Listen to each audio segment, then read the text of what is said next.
the Mobility and Intelligent Transportation Collaborative. I request you all to please raise for the Tamil Thai Varthu, followed by our national song Vande Madaram. நீராறும் கடலுடுத்த நிலமடந்தை கெழிலொழுகும் சீராறும் வதனமென திகழ்பரத கண்டமிதில் தெக்கணமும் மதில் சிறந்த திராவிடனல் திருநாடும் தக்க சிறு பிறை நுதலும் தரிதனரும் திலகமுமே அத்திலக வாசனை போல் அனைத்துலகும் இன்பமுற எத்திசையும் புகழ் மணக்க இருந்த பெரும் தமிழனங்கே தமிழனங்கே உன் சீரிழமை திறம் வியந்து செயல் மறந்து வாழ்த்துதுமே வாழ்த்துதுமே வாழ்த்துதுமே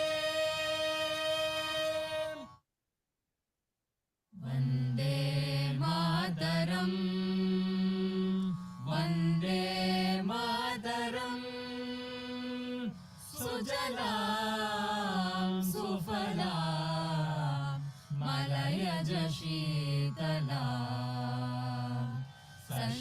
சஸ்யஷ்யாமலாம் மாதரம் வந்தே மாதரம் शुभ्रज्योत्स्नां पुलकितयामिनीं फुल्लकुसुमितद्रुमदलशोभिनीं सुहासिनीं सुमधुरभाषिणीं सुखदां वरदां मातरं वन्दे मातरम् वन्दे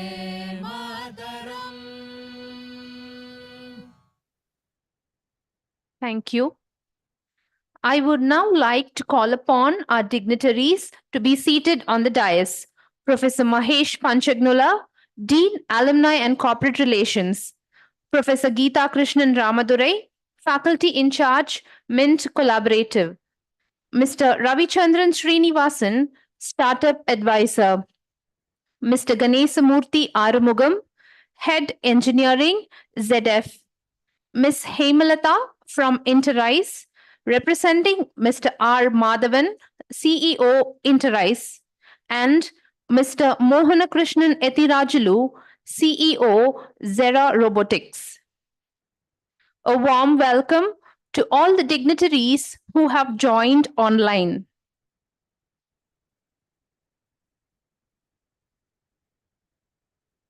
I request Professor Mahesh Panchagnula to welcome the gathering.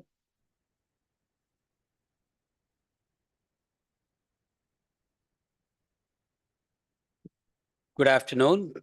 It's a delight to welcome our colleagues and other attendees online to this inaugural Mobility and Intelligent Transportation Summit at IIT Madras. I want to congratulate all of the colleagues from the Transportation Group of Civil Engineering, the Data Science Department, and in particular, Geeta, for championing this. I think it's going to be, it's an essential first step to understanding this very traffic jammed world of mobility. There is a lot to be done. India is a growing country. The rate at which we add mobility needs is just unbelievable in terms of both cargo, in terms of people's desires to move, as well as just the quantum of the vehicles that are now being added to our roads every day. Add to all this our desire to make it more safe, desire to make it more convenient for an increasing population of riders, requires technology to be the source of to be the bright spot that will help us make this dream happen for 1 billion, as the tagline says. I think IIT Madras is uniquely positioned in this respect that for a very long time we've had a very strong transportation research group. And now to add to that, deep expertise in AI and data science, I think we are the sort of the best melting pot for these kinds of discussions. I hope to be back for the 5th Mobility Summit when it happens 5 years from now, and probably study the report card of some of the initiatives that would have been taken up during this summit. Thank you again for inviting me to be part of this day, and I look forward to the afternoon. Thank you, Professor. I now request Professor Geeta Krishnan Ramadurai, Faculty in Charge, Mint Collaborative, and Dr. Ramakrishna Srinivasan, CEO, Mint Collaborative, to give us a brief on the Mint.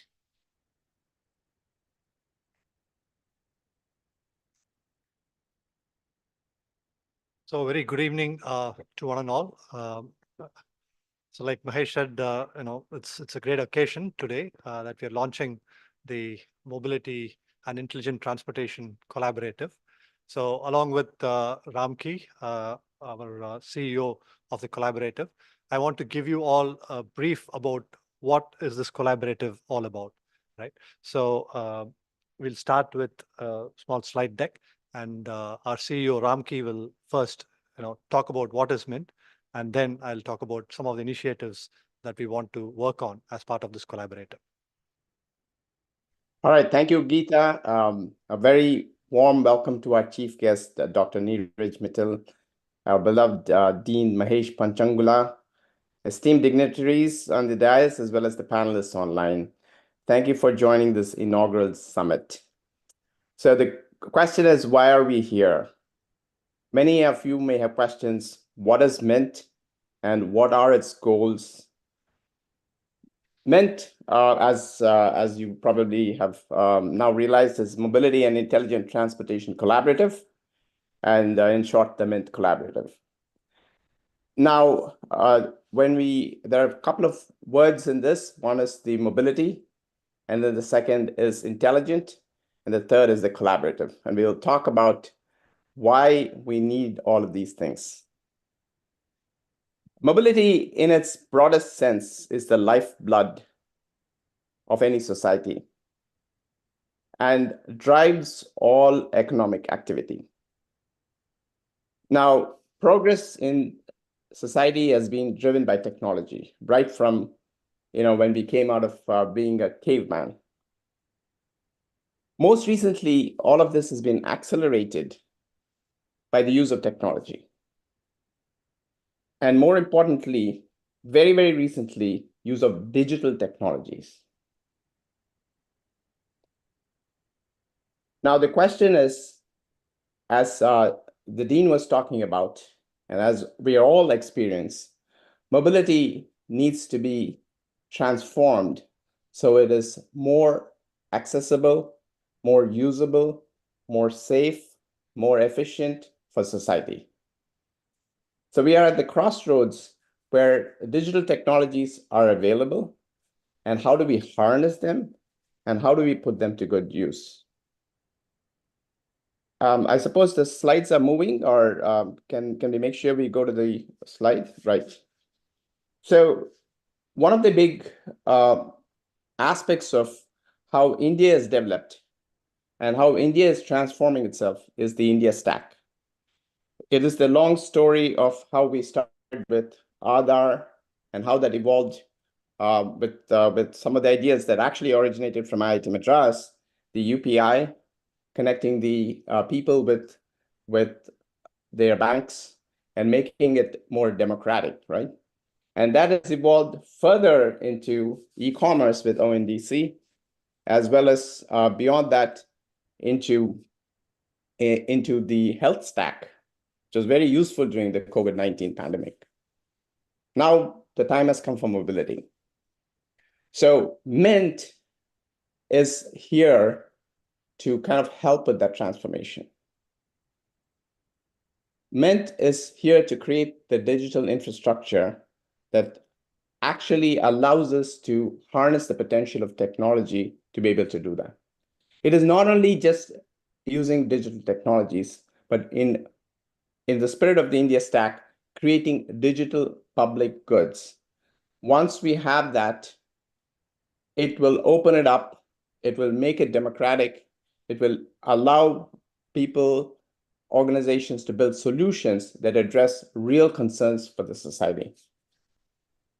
With that in mind, Mint has certain goals which are actually tied to sustainability. We call it as 50 by 50, right? It is about making it 50% better in terms of carbon emissions, 50% reduction in safety, in terms of accidents in the road, and 50% in the overall efficiency of transportation, right? So those are the types of goals that Mint will be looking at. Now, how is this going to be done? And that's where the key operative word comes in, which is collaborative. Now, who are the collaborators and why do we need to collaborate to be able to create this digital public infrastructure?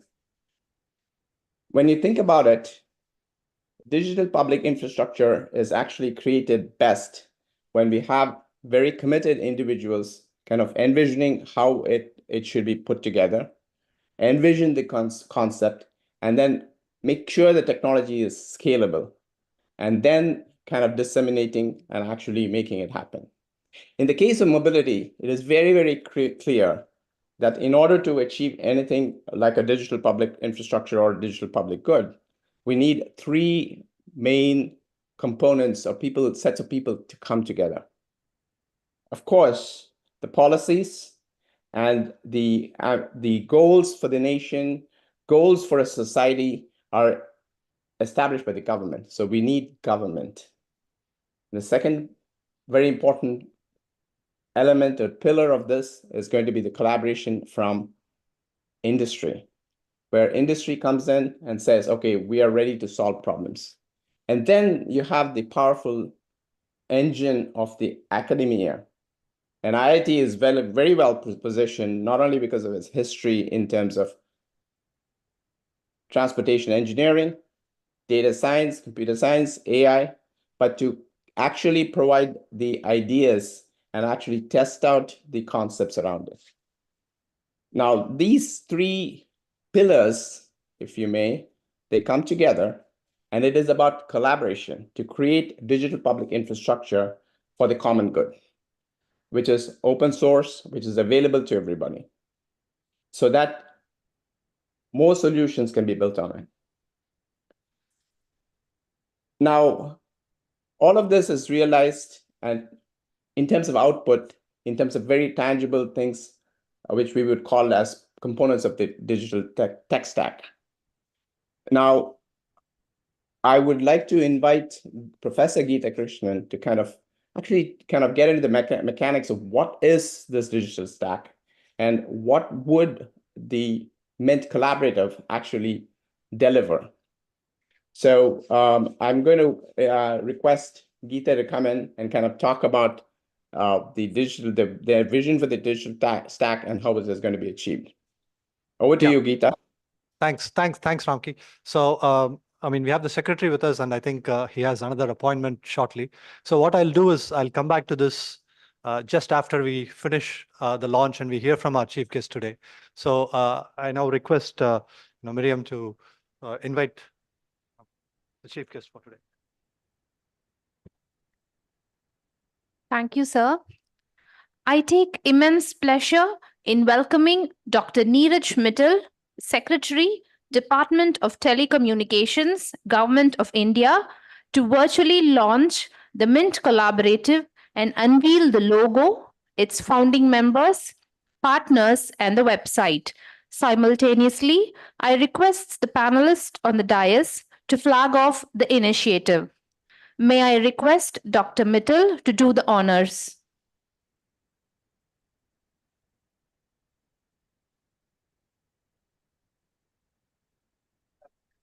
Sir, we request you to please declare it open.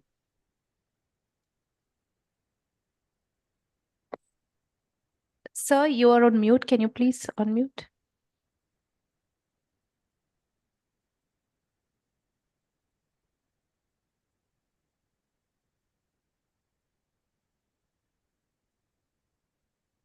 Can you hear me?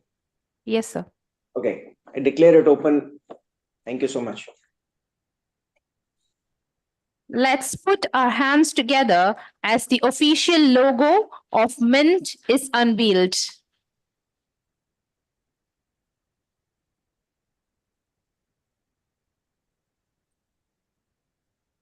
The triangles in the logo represent the three pillars of the collaborative: government, industry, and academia.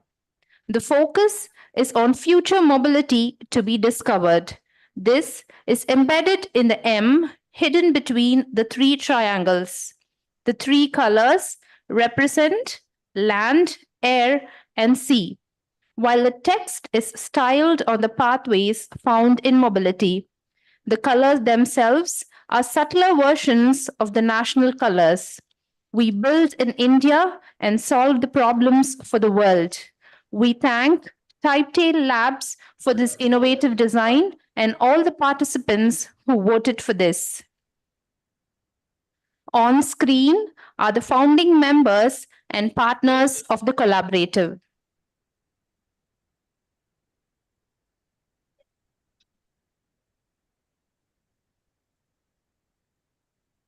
Displayed on screen is the official website of Mint.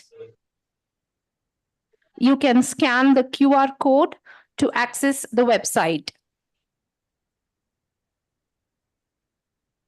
I now invite our chief guest, Dr. Mittal, to address the gathering.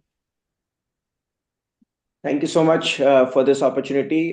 Dear colleagues, Professor Geeta Krishnan, Ramadurai, founders of the newly minted initiative, the Mobility and Intelligent Transportation Collaborative. Dear friends in the audience, I'm really happy to be here today amongst this really fascinating initiative, which really is appropriate because our country is passing through a phase where it can define new frontiers. It can change the way our citizens live. The next decade and the decade thereafter is going to be very defining for the Indians and its citizens. As we see problems around us of traffic congestion, of increasing road accidents, of air pollution, we often wonder how are we going to solve these problems and how are we going to hand over the Bharat, the India, to our future generations. As somebody had said, that we have borrowed the future from our generations ahead, and it is our responsibility to hand it over in a form which is sustainable and livable. And I think therefore this initiative is really very critical for our well-being and sustainable future. The collaboration is obvious, but nobody had possibly thought that we should launch this initiative. So I really congratulate the IIT faculty and its founding members, because without collaboration, such a complex problem cannot be really tackled or even thought through. The changes which have happened in the recent times, essentially availability of digital data, very low computing costs, computing at scale, the rapid evolution of AI. These are some kind of defining characteristics of what we can do differently. It has made the frontiers of what we could not even think before possible today. Solving such large problems of how vehicles would possibly talk to each other rather than humans, instead of we are still in a world where people give the left hand to go to the left side and right hand to go to the right side, or there are scooters when you see people just shaking their heads telling that I'm going to go left or I'm going to go right. From that world to a world where vehicles will be talking to each other and coordinating is something really fascinating. The V2X, advanced sensing, vehicle detections, vehicle surveillance, all these technologies we are seeing being rolled out in many cities, especially these smart cities. At least when we go to any smart city, we find there is a network operating center where the traffic cameras are feeding live traffic data. People are able to detect people who are breaking laws. They are able to detect, in many cases, when the data is shared with the enforcement agencies, they're able to see who is there on their wanted list, and if he's available moving around in a certain area. So we have a technological giant which is spanning several, possibly centuries, as we say in India, and we need to kind of leapfrog, and this is an opportunity to leapfrog into a place where all these dreams which we are looking at will come true. Telecom is a basic infrastructure which will support all these innovations. The evolution and fast rollout of 5G technology is evidence that India has the capacity to do so. We rolled out 5G in one of the fastest times in the world, possibly just 1 year. It provides, you can see the improvement in speeds, at least in many areas in the country, has significantly improved. Our median speed, which used to be 1.8 megabits per second in 2014, has reached somewhere around 50 megabits per second. Our cost of data is 1/10 or 1/20th of most advanced nations. The density of mobile and smartphones has increased significantly. The features of 5G, like the low latency, reliability, and then the upcoming 6G, technologies which are going to integrate sensing into it, which are going to integrate quantum computing into it, really give and open this opportunity for all of us to work and make again the handover this world or India to our future generations in a very sustainable manner. The Indian prowess has been recognized in developing digital public infrastructure stacks, and a stack which is now Geeta Krishnan is going to tell us about on the mobility and intelligent transportation, is another, yet I would say already successful, because we have proved so many times that we can do it. So I'm sure this will also be done in a very successful manner. We have launched actually an initiative called Sangam, which is to capture and do things which are kind of foundational in terms of infrastructure planning. So the idea was to see if I asked a question that you have a road alignment which is X, and then you have a different road alignment which is Y. Is it possible to predict which will lead to lesser carbon emissions? Now, which means it's a very simple question to ask, but it would require possibly weather modeling. It would require capturing carbon dioxide data from so many places. It might require a GIS layer which lays forests cover. It might require traffic cameras on different alignments. So a massive digital twin could be constructed to answer such a question. Pursuant to this idea, the DOT has launched using telecom mobility real-time data. So traffic, the mobility data of consumers, anonymized data from origin to destination, and see if we can use it for better planning of metro stops or the roads. And I think these are the kind of integrative, and that's again a collaborative project. So using that as a base, I think we will be able to build smaller modules to solve a bigger problem which is ahead of us. So I am really happy that we are here today, they are thinking of this problem ahead of it.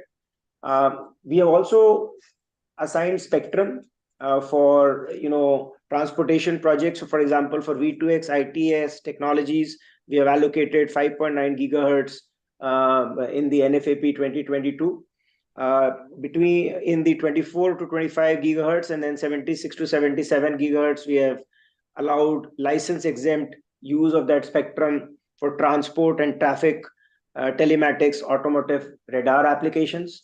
There is an organization called the TEC, which is already working on evolving standards, and I urge that this forum also discusses the ways and means to contribute to such standards as we go along. They have released already 6 technical reports relating to standards for ITS, emerging communication technologies in the IoT domain, V2V and V2I radio communication, embedded SIMs, and M2M enablement in automotive sector. The role of standards cannot be overstated, and it is really critical that if we are developing some technologies, standards go hand in hand, and therefore again collaboration of academia industry is really critical. So I wish all of you, I hope that we will be able to get our vision which IIT Madras Civil Engineering Department has set for ourselves to become a leader in this space of mobility and intelligent transportation, and be able to solve problems for all our citizens. So wishing you all the best, and thank you for giving me this opportunity. From DOT, we are happy to support you for in any way possible to achieve your goals, and look forward to your recommendations. Thank you so much for this opportunity again. Thank you, sir, for joining us amidst your busy schedule. I now request Professor Geeta Krishnan to brief us about MINT.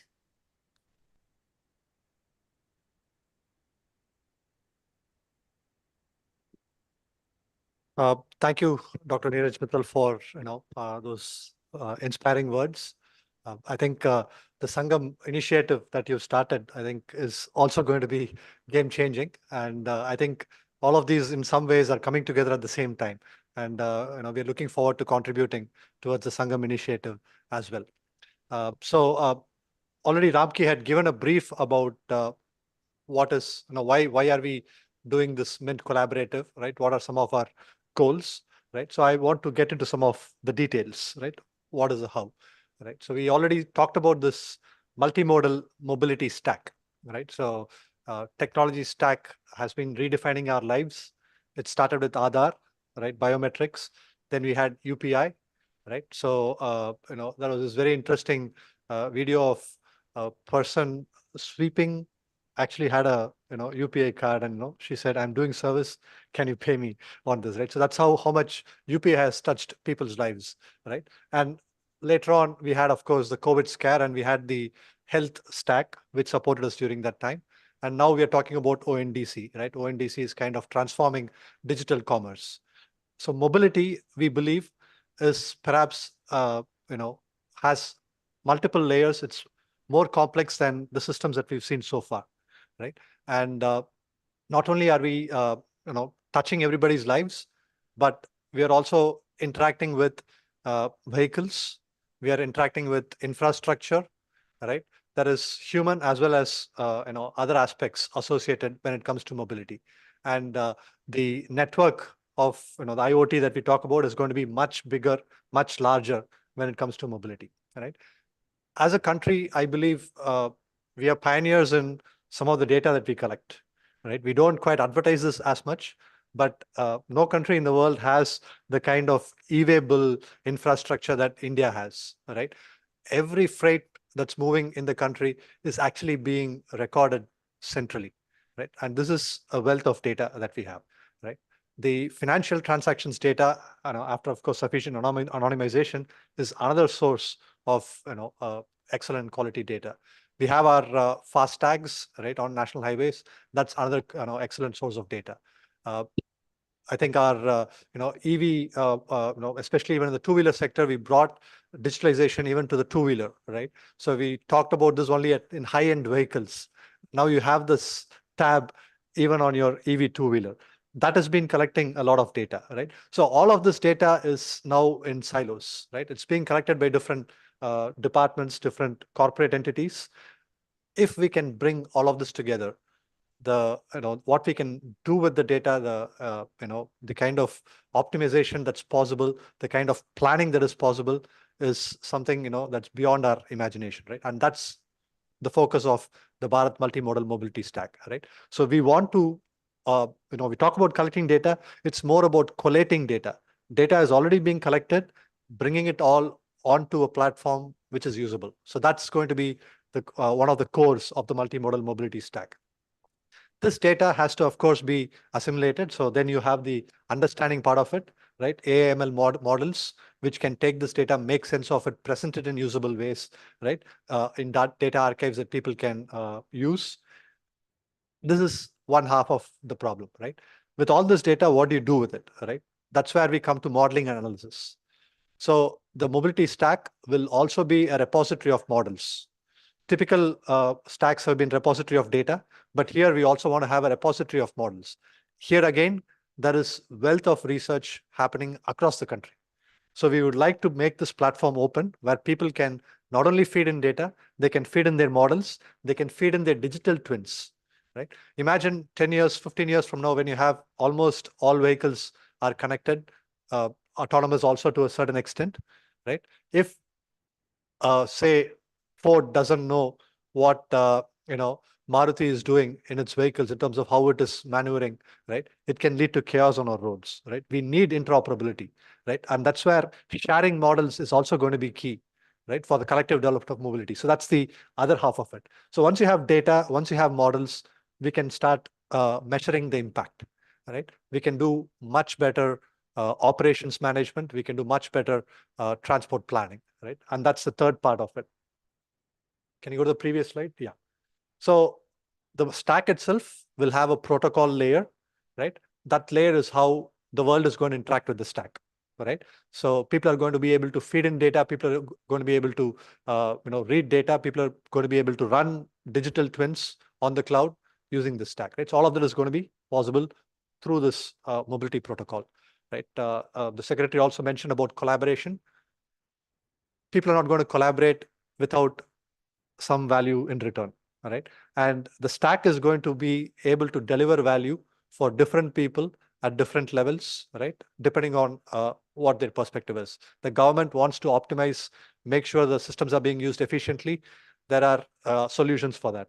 The corporates are looking at perhaps increasing sales, right? Increasing revenues. There are solutions here, right? So the idea is to make it a win-win-win for all stakeholders, right? That is the focus of this. And why IIT Madras should lead this, right? We believe IIT Madras already has been a pioneer when it comes to mobility. We are in Madras, which is the automotive capital of the country, right? There is a lot of interaction possible with industry here, and we already have about a dozen, 12 centers of excellence that in some way is related to mobility. There is a lot of knowledge that's already been created, right? We need to bring all of that together, and that is also the focus of this collaborator. Next slide. So we're going to have an engaging, 2 days, 2 evenings, right? So so that we have international participation as well. Today we're going to have a panel discussion on mobility challenges and sustainable development goals. We believe this panel will kind of help us, vision what is going to be the target, what is going to be the goals that the collaborator should achieve. Our dean has given us 5 years to come up with a report card, right? The next 5 years, what are some of the problems we're going to address? I think that will be that'll come out after today's panel discussion on mobility challenges. And tomorrow we're going to have a fireside chat with two perhaps luminaries in mobility, right? Professor Chandra Bhatt and Professor Hari Balakrishnan. So they're both our alums, right? That's something that we are very proud of, distinguished alums, but they are recognized worldwide, right? And we're looking forward to listening to them and also understanding from them what the vision should be for Mint. We'll also have a session tomorrow, a panel discussion on digital technologies for mobility solutions, right? So this will delve deeper into what should the stack achieve, right? What should the stack look like? So, with these panel sessions, we're very, very positive that Mint will get off on the right note, right? And, like the secretary said, it's newly minted. And we hope to mint solutions for mobility for the country. And our tagline is mobility dreams for a billion and more. So with that, Miriam, thank you so much. Thank you, Professor, for walking us through this initiative. I now request you all to please rise for the national anthem.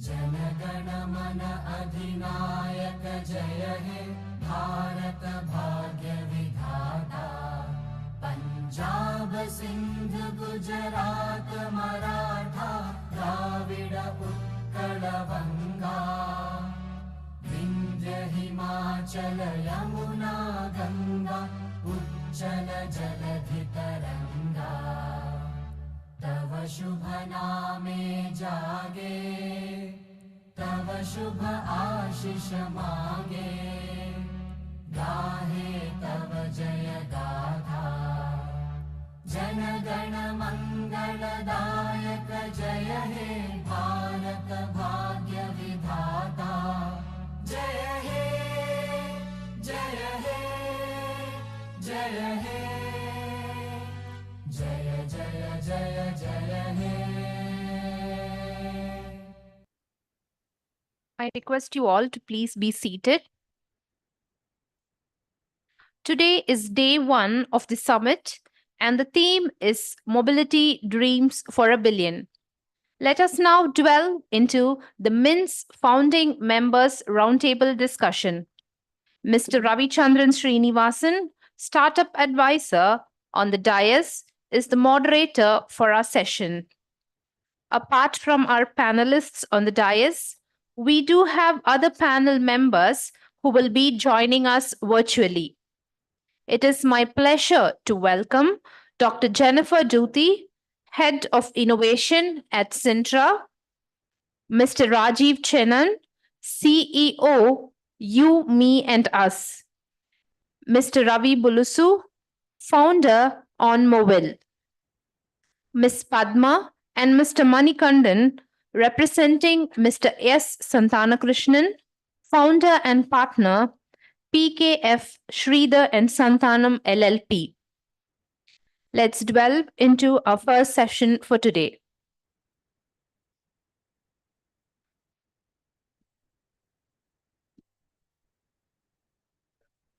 Where we are introducing the founding members of this great initiative, mobility in Indian transportation.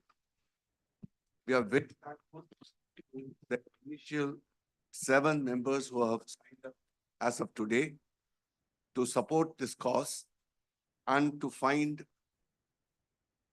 solutions for this chaotic mobility that we have facing in the globe. The format for this session is that I'm going to call out each and every one of these 7 founding members. Some of them are here, some of them are online. And I request each of them to give their thoughts, their opinions on why they think this mobility initiative is very important, what they think this can lead to, and in what way they would like to support. And of course, what projects they would like to give to this mobility initiative. Let me call upon, in a particular order that we have here, Mr. Ganesamurthy Arumugam, Head of Engineering of ZF India, a global technology company supplying systems for auto and industrial technology. Over to you, Mr. Ganesh. Thank you, sir. Yeah. So good evening and welcome you all. I think on this mobility intelligent transportation collaborative, I would say that this is a very key topic and very relevant thing because our goal of next generation mobility anchored with zero accidents and zero emission. This is our major goals, and this actually very well aligned with our company's target. So this is one aspect. And personally, I also feel very much delighted to part of this as an alumni of IIT. So this again gives me immense pleasure in joining this concern. Yeah. So in ZF, I think for the goal of zero accidents and zero emissions by 2040, we work on basically four major domains. One is, that automated control that takes care of all the vehicle motion control for the linear, longitudinal, and all the directional controls while the vehicle is getting braked. The second technology domain would be the integrated safety. So whenever we do braking, we don't care only about ourselves. We also care about the ecosystem that surrounds the vehicle, which means that I can't apply a brake, at a greater deceleration and put my guy who's coming back will jam on my back. That shouldn't be the case. I should care about that. It's not only that, what a driver cannot imagine or cannot visualize, we take care of the entire surrounding system by addressing that. This is the second domain that we work on. It's called integrated safety. The third major area I would say would be this autonomous driving. In which we started working on seeing an object which is more than 80 meters or 100 meters away, and then we start warning the driver even before he can realize it. So this is another level that we are working on. And here you imagine a 55-ton vehicle being braked automatically and then safely being halted. This is a major thing that we do. And fourth one is, of course, e-mobility. We know that towards the goal of our zero carbon footprint direction, if we want to achieve, I think e-mobility is a major area that we do. In all these four technology domains, we use two enablers. One enabler is software, then other one enabler is digitization. So here I think the data that plays a lot of vital role. With these cutting-edge technologies of autonomous connectivity and electric domain, our engineers, we start working for solutions that will be launched in the market next to 5 to 10 years ahead of that. So we start working right now, and we have the capability to predict and then start working on these areas. I would say that this collaboration makes our roads safer, and with the digital data that we got and we start getting from our roads, I think today morning we met the transport commissioner and we started presenting him how an accident happens and how does it actually gives the full picture of the accident. Because whenever the accident happens, even if you are going at 60 kilometers and met with an accident, we always say we went at 20 or 30. We never say that, we went with the right speed, right? We at least make it with the factor of safety and we give engineers, not only that the common public also. But here it's not that way. What happens is it pinpoints the geolocation, it tracks your speed of the vehicle and gives a tag to the clock. So which means that there is no way that you can say that it just happened something. It's not that way. So I think that kind of enablement that we have done, and I think Shan would agree, we have done more than 300 vehicles we've flooded, and then it goes all across our India and started capturing this data. So now with this data, how does it going to be beneficial to the society? I think that's where I see this industry collaboration makes more sense in terms of working together with these partners, industry, academic, and now we need to with this industrial approach, we need to connect with the government also, because finally the roads and infrastructures all with the government, and we need to see how do we relay it out. For instance, after seeing that the accident happens because of a current curvature of the road, what else I could do? Should I change the geometry a bit to make it better, or what are the various possibilities by which I can do that? I think this is what we have to now work on. I think this is like the title says, mobility dream for a billion. It's really a dream come true. I would say that because in the past, I remember only engineers can take the data through a data acquisition system, and they always feel too much of proud that I can have this data 100 milliseconds, per second, tons and tons of data. Now we start accumulating this data and we need to collect a picture out of it. I think this is the great challenge that we see. And I see how this consortium will outlines the work for us and how do we move forward. I'm sure this will be a very successful outcome because the topic is that, and I'm quite happy that IIT took this initiative. And since it's also aligned with our company's vision, we are quite happy to be part of this consortium. Thank you, sir. Yeah. Thank you, Mr. Alma. I'd now like to call upon Dr. Jennifer Duty of Sintra, which is one of the globally largest developer of highway and transport infrastructure. Over to you, Dr. Jennifer Duty. Thank you so much. And thanks everyone. It's an honor to be here today. We're excited to be part of this. I'll tell you all a little bit about Sintra and then why we're interested in being part of the Mint Collaborative. So Sintra is a global infrastructure development company. We have highway concessions, typically toll road or toll lane concessions around the world. I'm based in Austin, Texas, in the US, and we have several tollway concessions in the US, Canada. Actually, Canada is where we did the world's first open tolling. This was back in 1997. So no stopping, just going through the gantry. And then also have different roads and projects in Europe and around the world. And most recently, we entered into a partnership with IRB, who's a roadway developer in India. So we're really excited about this because, India is not a market we would be able to just go into without a partner that has extensive local knowledge. So this is relatively new to us, I would say, over the last year. And my role as head of innovation is to help us understand, in terms of trends and technology, what the context is in India and what do we need to be thinking about. We do a lot of research around the world, and we're very excited to start engaging with research partners in India, and IIT Madras being, the preeminent institution in this space. So it's quite an honor. I would say in terms of why we're here, what we're interested in. Digital infrastructure has been a big focus of ours in the US, and we see a lot of opportunity in India. It's quite interesting where the government's looking to go in terms of GNSS based tolling, and what does that look like for India, and how can we help bring our expertise to make that a successful initiative that can not only help reduce travel time, reduce congestion, but also reduce emissions and of course increase safety. And then beyond open tolling, obviously interested in anything related to digital infrastructure that's communicating with drivers and communicating with cars as cars have more autonomous capabilities. To again, those same goals are always what we're focused on: safety, efficiency, emissions reductions, environmental benefit.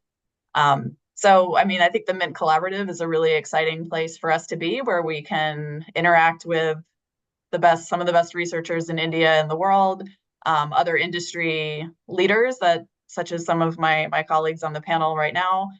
And then of course government. So we're really excited to have participation from the secretary here today as well, and to see that support is going to be really beneficial to the success of Mint. So thank you so much for the opportunity to participate, and we look forward to contributing. Thank you.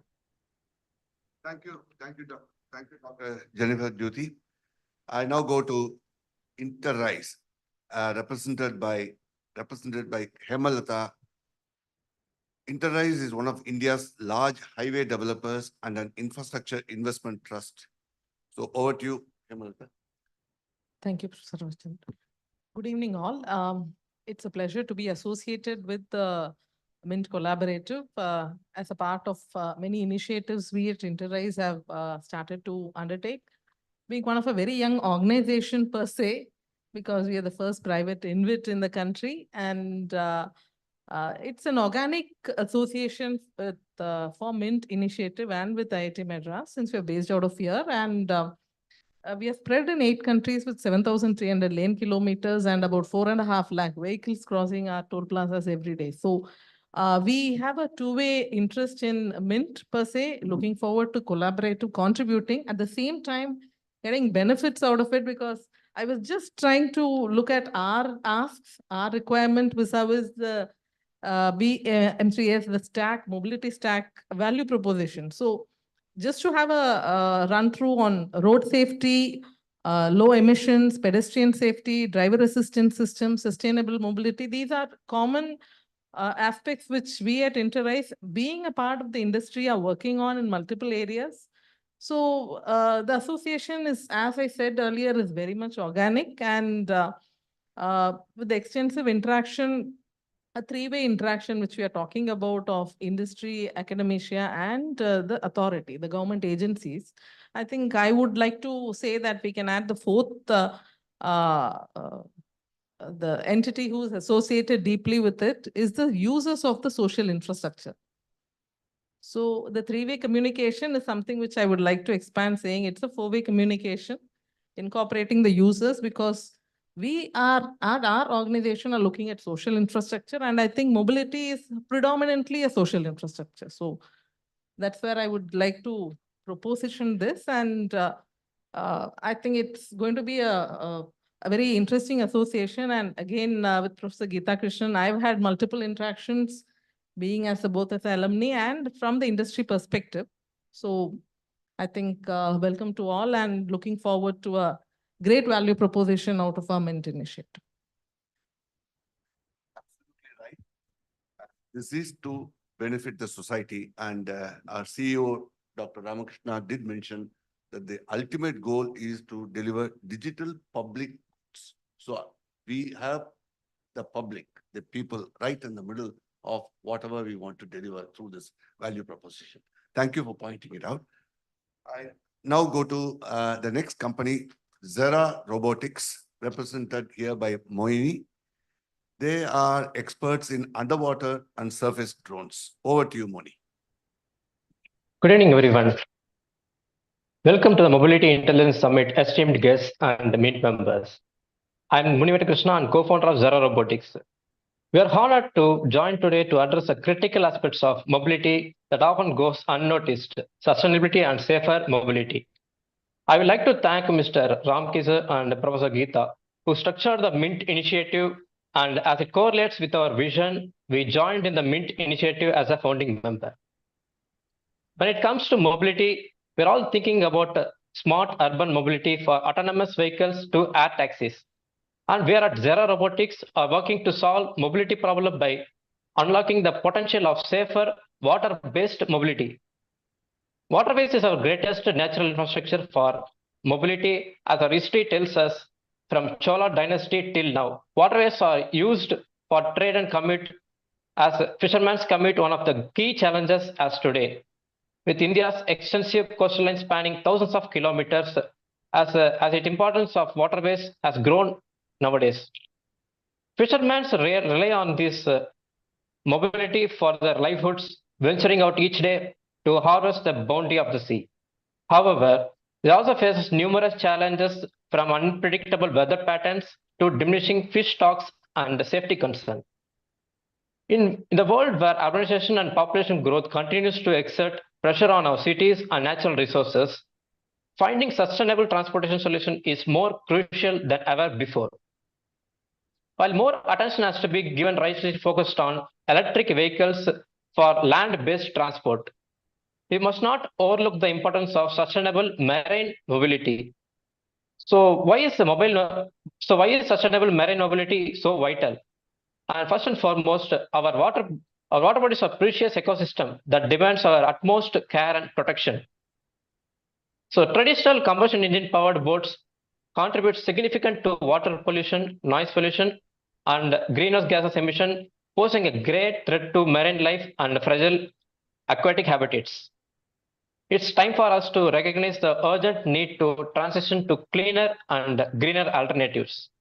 We at Zera Robotics are committed to leading the change towards a future where electric boats play the central role in sustainable marine transportation. And our cutting-edge technologies and innovative design approaches are geared towards developing electric boats that not only reduces the environmental impact, but also enhances safety and efficiency on the water. So why stop at just being environmental friendly? So safety is also another crucial aspect of mobility, and electric boats offer significant advantage in this regards. So by eliminating the risk associated with the fuel spilling, engine malfunction, and overheating, so electric boats provide a safer and much more reliable mode of transportation, both for the passenger as well as operator alike. So moreover, the adaptation of electrical boats presents immense economical opportunities for the coastal communities and maritime industries.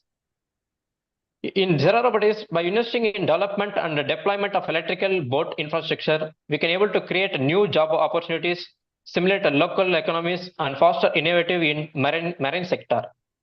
So, however, achieving widespread of adaptation of sustainable electric boat mobility requires collaboration and collective actions.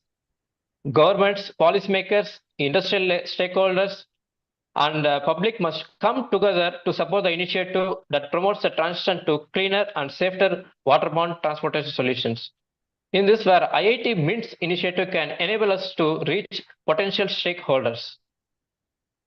So we are at Zero Robotics not only working on making the waterways commute problem, and we are also working ways to explore our vast ocean and digitalize our underwater ecosystem through our underwater robot technology, which is ROMER, remotely operated marine robot, as well as our autonomous technology on surface robot, which can able to remove plastic and debris from the water, which can able to make environmental safer.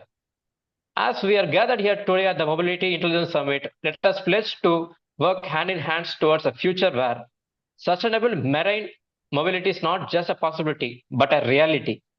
So together we can chart a course towards a cleaner, safer, and more efficient transportation on our waterways, ensuring a brighter and more sustainable future for our generation to come. Thank you for the great giving the opportunity. Thank you, everyone. Moni, Thank you. I now go to the next company. You, me, and us, represented by CEO Mr. Rajiv Channan.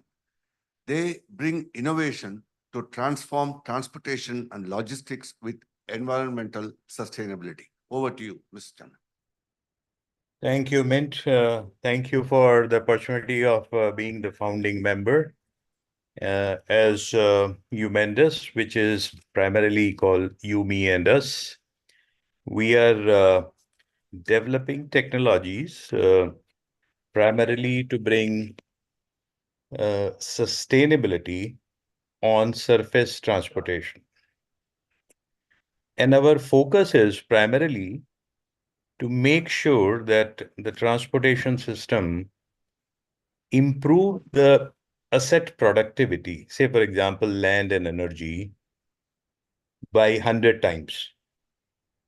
Reduce pollution by almost 90%. So our focus in terms of when we are developing technology is to see that we are able to make great contribution in circular economy by doing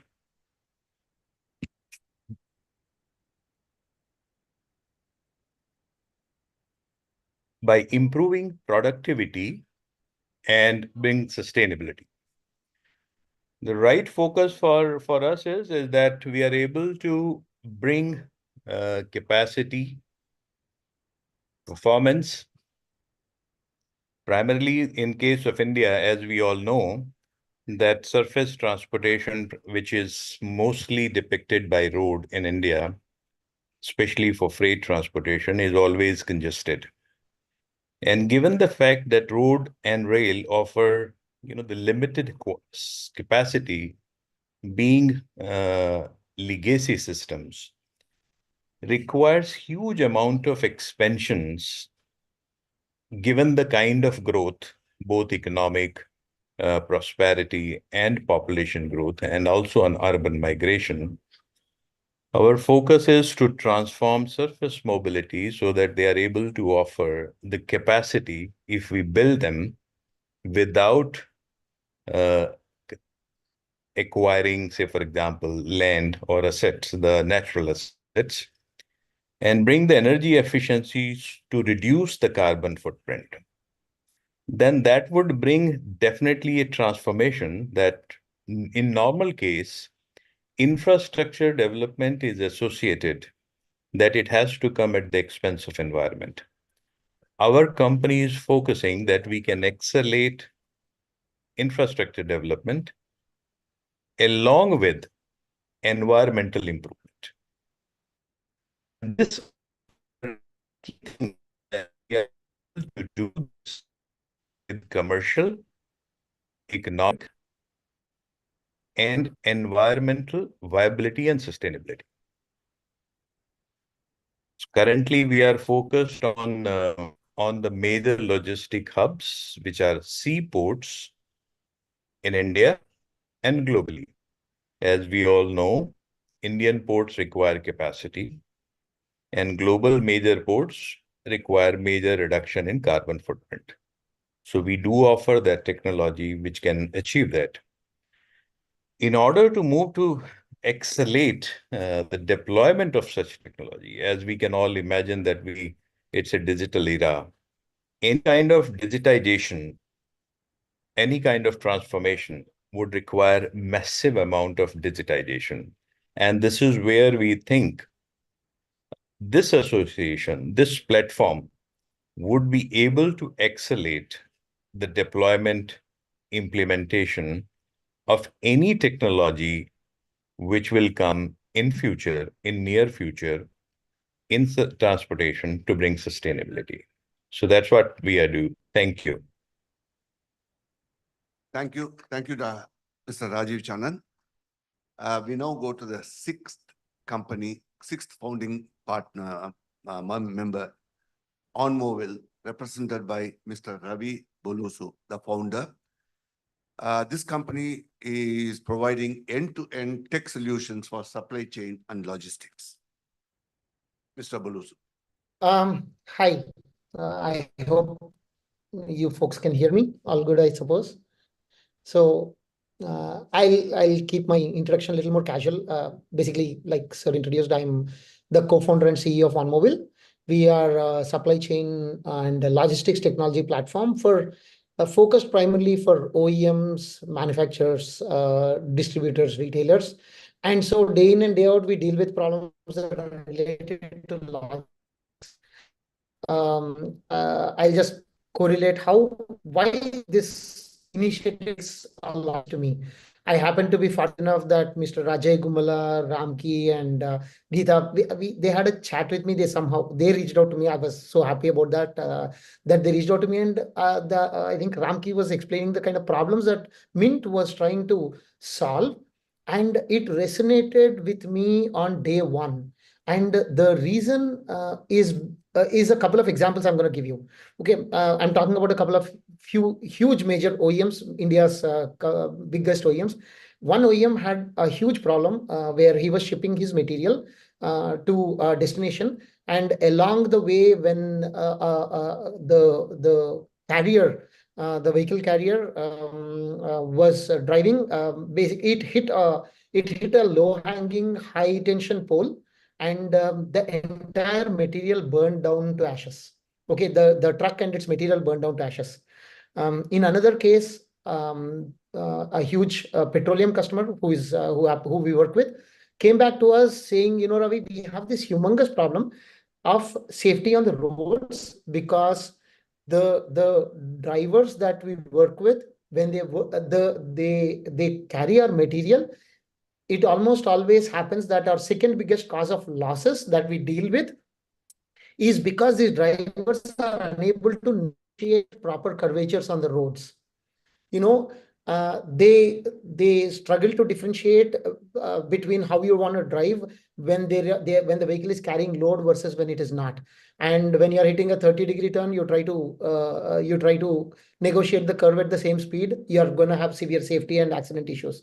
And these are humongous problems for my customers. and they are looking for solutions to ensure that the material safety, integrity, pilferage, other things are properly handled at scale. We've managed to come up with some novel solutions to help these customers address their problems. However, what I realized, right, when I was talking to Ramki or Ajay and others about the problems that we wanted to solve, for these to be solved at scale, it's not one organization that can sit at one place and then solve this problem. It needs this collaboration that is being aptly highlighted in this group of premium esteemed panel members. That it needs the government to come into play, the industry and the academia, to come up with solutions that are really viable for the Indian customer. Solutions that are possibly applicable in other parts of the world, the Western countries, are not necessarily scalable here. I mean, I've previously been involved as the director of NVIDIA. I was developing LiDAR and radar. Gosh, this is a tongue twister. The solutions for those, but if I have to bring those solutions here, either my customer can buy a truck or buy the LiDAR. He can't buy both of them. So those solutions don't scale. It is about smartly coming up with viable, scalable solutions that matters to India and its growth right now. And that's how we are going to set a trend, I believe, through this consortium, through this Mint initiative, to actually differentiate and show to the rest of the world how a properly designed a cuisine, a menu which has the right configuration or the combination of delicacies can make the best dish that you can ever have. That's what I expect is going to come out of this. As far as the areas that we are interested in is concerned, I think there is a long laundry list of items that directly come from our customers that can only be solved through this Mint initiative, be it things like sensorless cargo weight detection that we are working on, some research aspects, optimization that Geeta has alluded to before. All this, I believe this is started off and is going to become the most apt platform for solving these kind of problems at scale for the entire country. Thank you very much once again for giving us an opportunity to be a founding member of Mint, and we hope to collaborate in this R&D and growth exercise that is applicable for the entire country. Thank you, folks. Thank you, Mr. Ravi Bulusu. Before I go to the last of the founding member list, 7th, you would have seen that the 6 preceding members, you would have heard all of them are technology driven. And one way or the other in the transportation sector, mobility sector. The 7th is a unique founding member, PKF, Sridhar and Santanam. They are actually one of the large chartered accountancy firms in India and operating in many, many other countries. In fact, I've heard Mr. Santanam say that it's an Indian multinational accountancy firm. We have Ms. Padma and Mr. Manikantan, partners of this firm representing the company. Over to you, Padma. And over to you, Mr. Manikantan. Good evening. Am I audible? Yeah. Yeah. Good evening, one and all. Firstly, congratulations on inauguration of the Mint Collaborative, and thanks for providing us this opportunity. So I'm Padma, I'm partner in PKF, and I'm joined by my partner, Mr. Manikandan from Delhi. Mr. Santanakrishnan, our chairman and founder, unfortunately, he's not able to join us today, but he has passed on his best regards to this initiative. So we recognize the importance of the Mint Collaborative initiated by IIT Madras, and given the significant impact of transportation on economic growth and sustainability, we believe that participating in this collaborative is crucial for fostering innovation, driving research, and shaping the future of mobility solutions that will benefit the society at large. So PKF is proud to join as a founding member in this collaborative.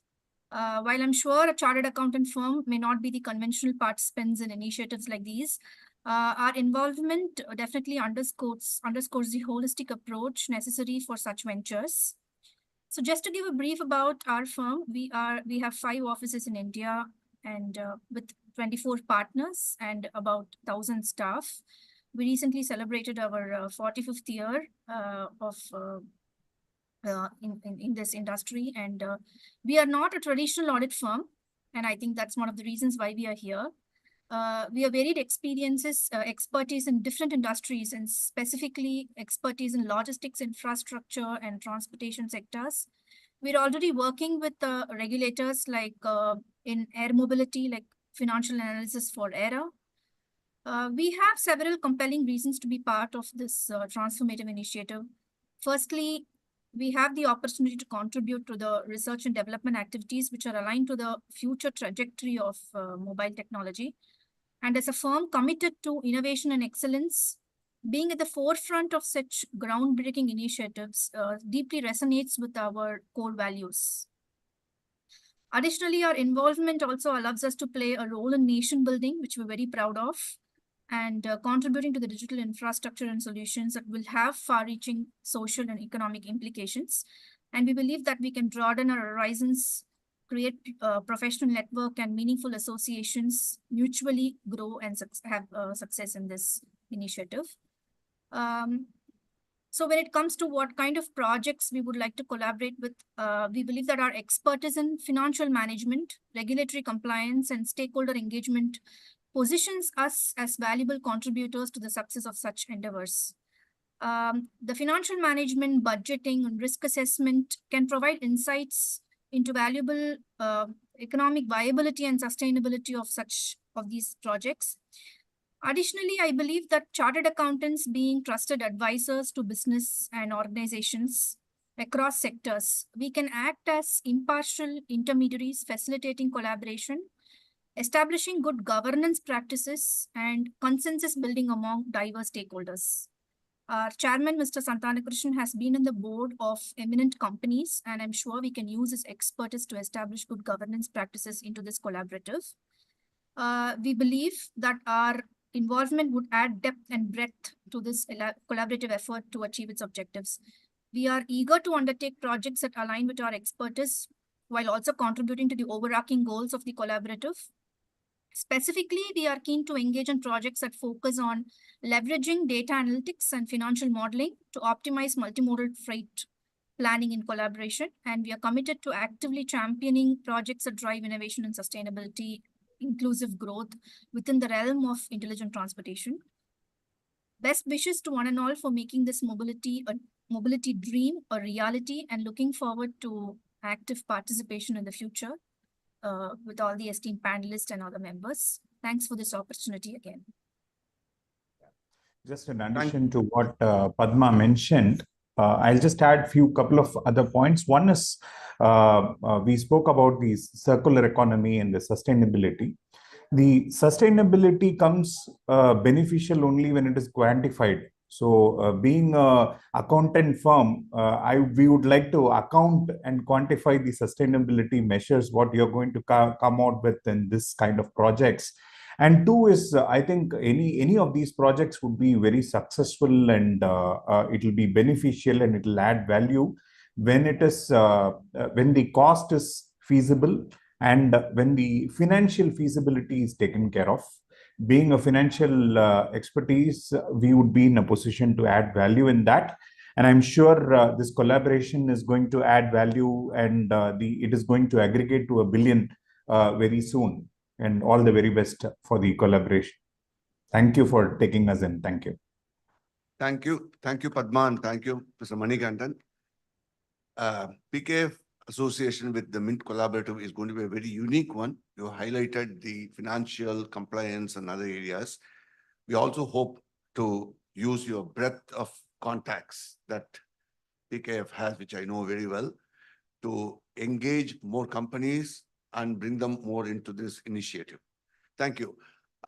We have introduced all the 7 founding members today, and we have heard from them why they think this is important and what they can expect and what they want to give. I'll be failing in my duty if I don't thank the 7 initial founding members who have contributing financial and physical resources to the start of this Mint Collaborative. Thank you, and thank you so much from all of our hearts, those of us who have worked for the last 6 to 7 months to bring this to fruition. And all of you, knowing what you bring to this country's digital public goods initiative and bringing such benefits to society.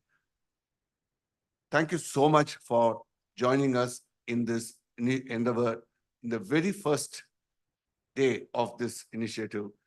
I know your expectations, and we definitely hope to deliver them completely. We do have more and more people, but you 7 people are very special to us because you are committed on the very first day, even before we started our work. Thank you so much. This brings us to the end of the initial summit initiative. Thank you, sir. It was an honor to have you all on the panel.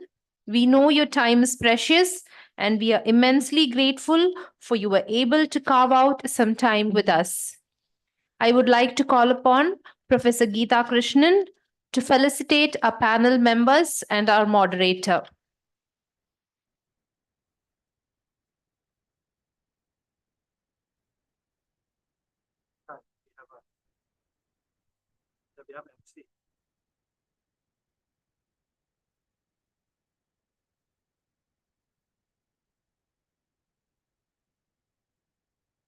Mr. Ganesamurthy Aramugam.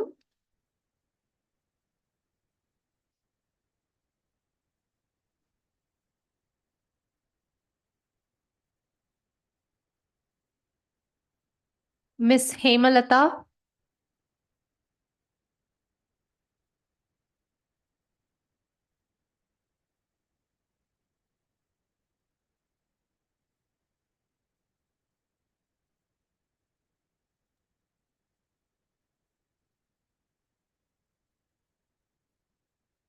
Mr. Ravichandran Srinivasan.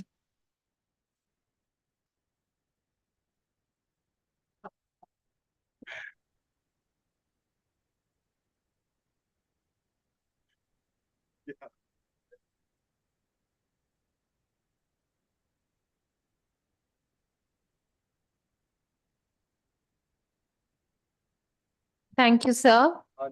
The other panelists who are not here, we'll be sending them the felicitation materials. Thank you so much.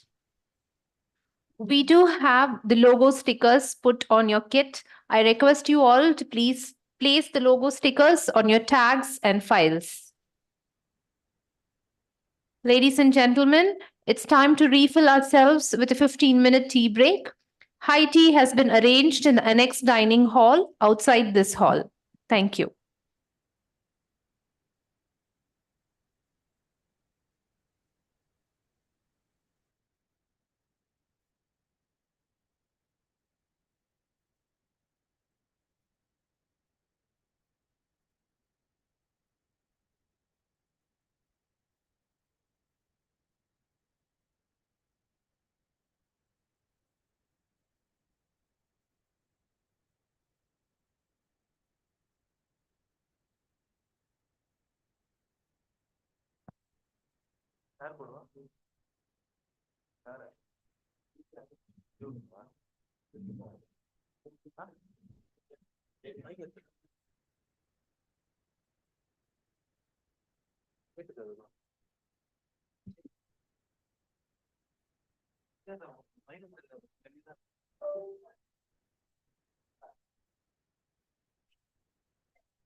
Hello. Hello. Hello. Hi. Hello. Yeah, Professor, this is Vishal. Now I think it is audible. Yeah, there's a break going on. This is in the middle of the sessions, right? Okay. So there's a Okay. that's Okay. why it is Okay. all Thank you. quiet. Okay, all right, okay. Yeah.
பாட்டில் மட்டும் மாத்திடு.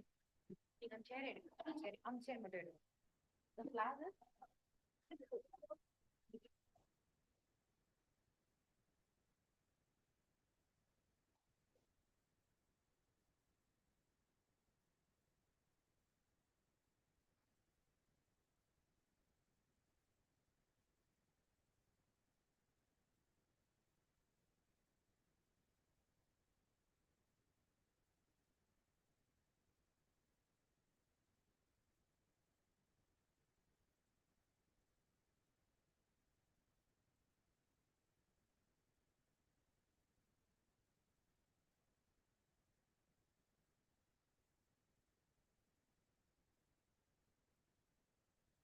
ரெண்டே ரெண்டு மட்டும் போட்டு போடும்.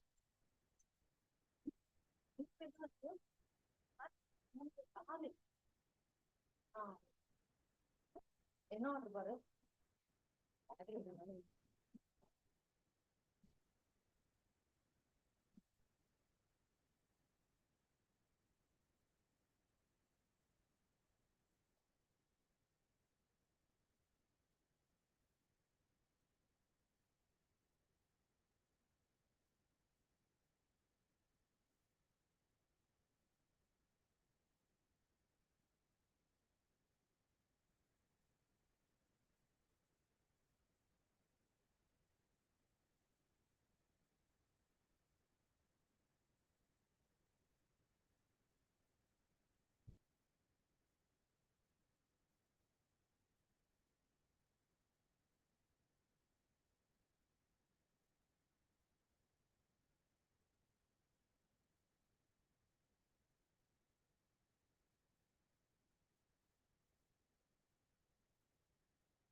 பண்ணும்?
Let us now dwell into the final session for today. It is the moderated panel on the mobility challenges and sustainable development goals.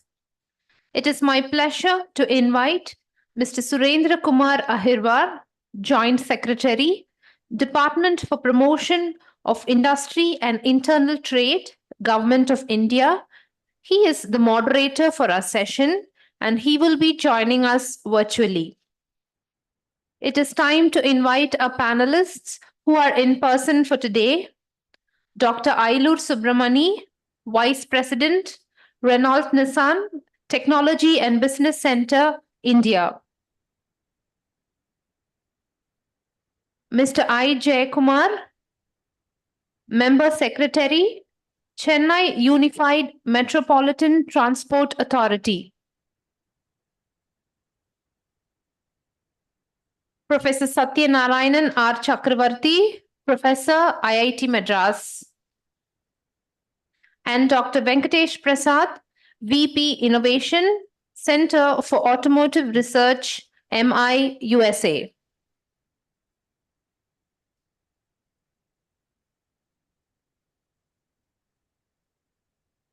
Our virtual panelists for this session are Dr. Pavan Mulukutla, Executive Program Director, Water Resources Institute, India, and Mr. E. Srinivas, Joint Secretary, DPIIT, Government of India. Over to Mr. Surendra Kumar. Good evening. Thank you very much. Good evening, all the esteemed panelists. My friend, Mr. Jayakumar, Professor Satya Chakravarti, Dr. Ailur Subramani, Mr. Pavan Mulukutla, Dr. Venkatesh, and my colleague, Mr. Srinivas, who has not been able to join, but he's joining in absentia, so he's there in another meeting. But anyway, it's a really wonderful opportunity to be with you, the experts and the esteemed panelists, and to have a chat on a very important, relevant subject of mobility in the digital world and the mobility dreams for a billion. I think there's a good mix of academia, industry, and the government coming together to have the conversation on this vital subject. And this affects just not few individuals or a society, but is affecting the humanity on the planet as well. And it's good to understand that a lot of transformation today is being catalyzed in terms of the speed or the pace of development, or in terms of the quality of development, which we are calling as a sustainable development, is hugely being catalyzed and facilitated by the digital tech, in which, of course, India has a huge strength. And banking on the strength, the government of India, or the state governments in India, and the international forums which we have, including G20 or IPEF, or we have the trade blocs, all are working together and in unison. And there's hardly any lack of consensus. In fact, there's a definite consensus about sustainability, and sustainability, especially when it comes to the development, including of infrastructure or transportation. We have been having a lot of conversation around how to integrate the concern for sustainability into policy making, into our business, our trade, or in the development story as such. And we have been doing whatever is possible on the governmental front in terms of the policy initiatives or various schemes, wherein some of them are definitely focused and targeted at attaining sustainability, but other set of schemes which are the core schemes for socio-economic development, therein also we are tending to instill the concern for sustainability to different extent, of course. And in fact, there has been thinking in the government, including the state governments as well, to, in a way, even redefine the efficiency. And if we are able to redefine the efficiency and include in this the concern or the parameter of sustainability, I think a lot of the activities which we call as economic activities can help also attaining the sustainability in a normal course. So that's what we have been working upon. And as the government of India, as a policy measure, has undertaken two major initiatives about which you might be aware.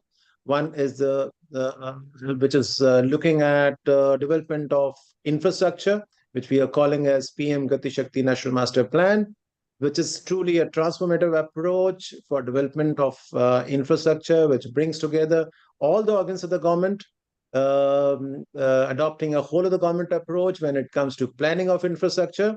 And during this planning of infrastructure, for every project, sustainability and promotion of the cause of greenery or green transportation or green logistics for that matter is an important consideration, even while we are evaluating projects or planning the projects or maybe thinking about their implementation.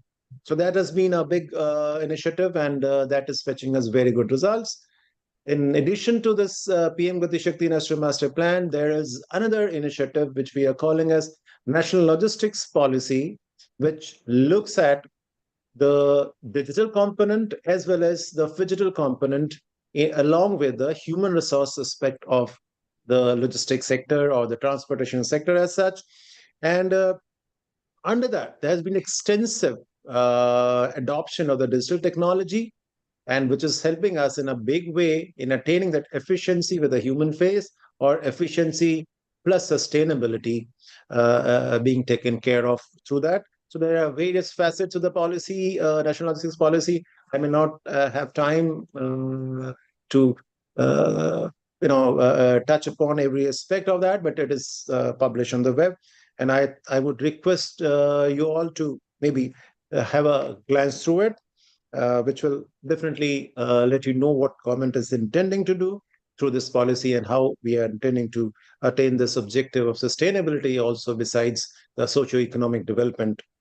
And I think to take this conversation forward, if I can request each of the panelists herein, either who have joined online or in person there, which of course we have missed joining because of engagements, we would request as a first round of the initial remarks, for which I would request the panelists to take 2 to 3 minutes at max and make the initial remarks on intelligent transportation or the mobility dream for a billion, which is the subject here, the digital technology for mobility as such.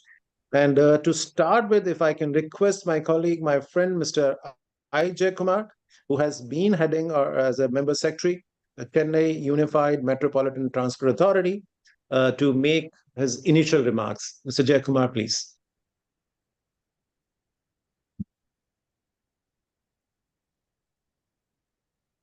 Thanks, Agarwal. Thank you. Very good evening to all the dignitaries present here. Sustainability, UN SDG goals. So there are, everybody knows that there are 17 goals. One of the goals are sustainable cities and communities. So the sustainable city means now the urbanization, if you see the India, especially in Tamil Nadu, now we are 48% urbanization, it will reach around 60 in a couple of years, or even in one decade. So the increased urbanization, people searching for economic activity. So how to make the cities sustainable? So city planning is very crucial. City planning involves land use planning as well as transport planning. These two are two sides of the same coin. Land use planning is important. Transport planning is also important. Integrated transport planning. So as KUNTA, now Unified Transport Authority, recently it has been activated in Tamil Nadu, especially in Chennai city. We are coordinating all the agencies, Metro, Railway, Indian Railways, bus system, MTC, highways, Greater Chennai Corporation, traffic police. All the departments we are coordinating so that the mobility in the city is sustainable, seamless, safe, and with the reduced congestion. So that is the motto, and the primary objective is improving the public transport. And mobility means the transportation and mobility. The difference is transportation focuses on the mode and mobility focuses on the user. So mobility, moving people as well as goods. So that is a primary motto. And now in Chennai, now we have taken a lot of initiatives. So the next, I think I leave it to other panel members so that the second round I will explain what are all the initiatives we have taken and how the digital technology and the data harnessing we are planning. Because we are having an ambitious plan of digital Chennai project. It is a smaller version of Gati Shakti. So layering every layers, planning layers, so every department will be knowing what the other department is planning. And apart from that, we are making it one level above. It's an artificial intelligence and analytics, data analytics, so that decision making is there. It's not only a data repository. That's what we are planning, and the DPR consultant will be ready by June. So that is a plan. So I will leave it to other members. Thanks for the opportunity. Thank you. Thank you, Jayakumar. It's really, so good to understand that the PM Gati Shakti, that the spirit is reflected out there already in Chennai through the Kumta. And I really appreciate this first aspect that you said. Mobility means people and goods.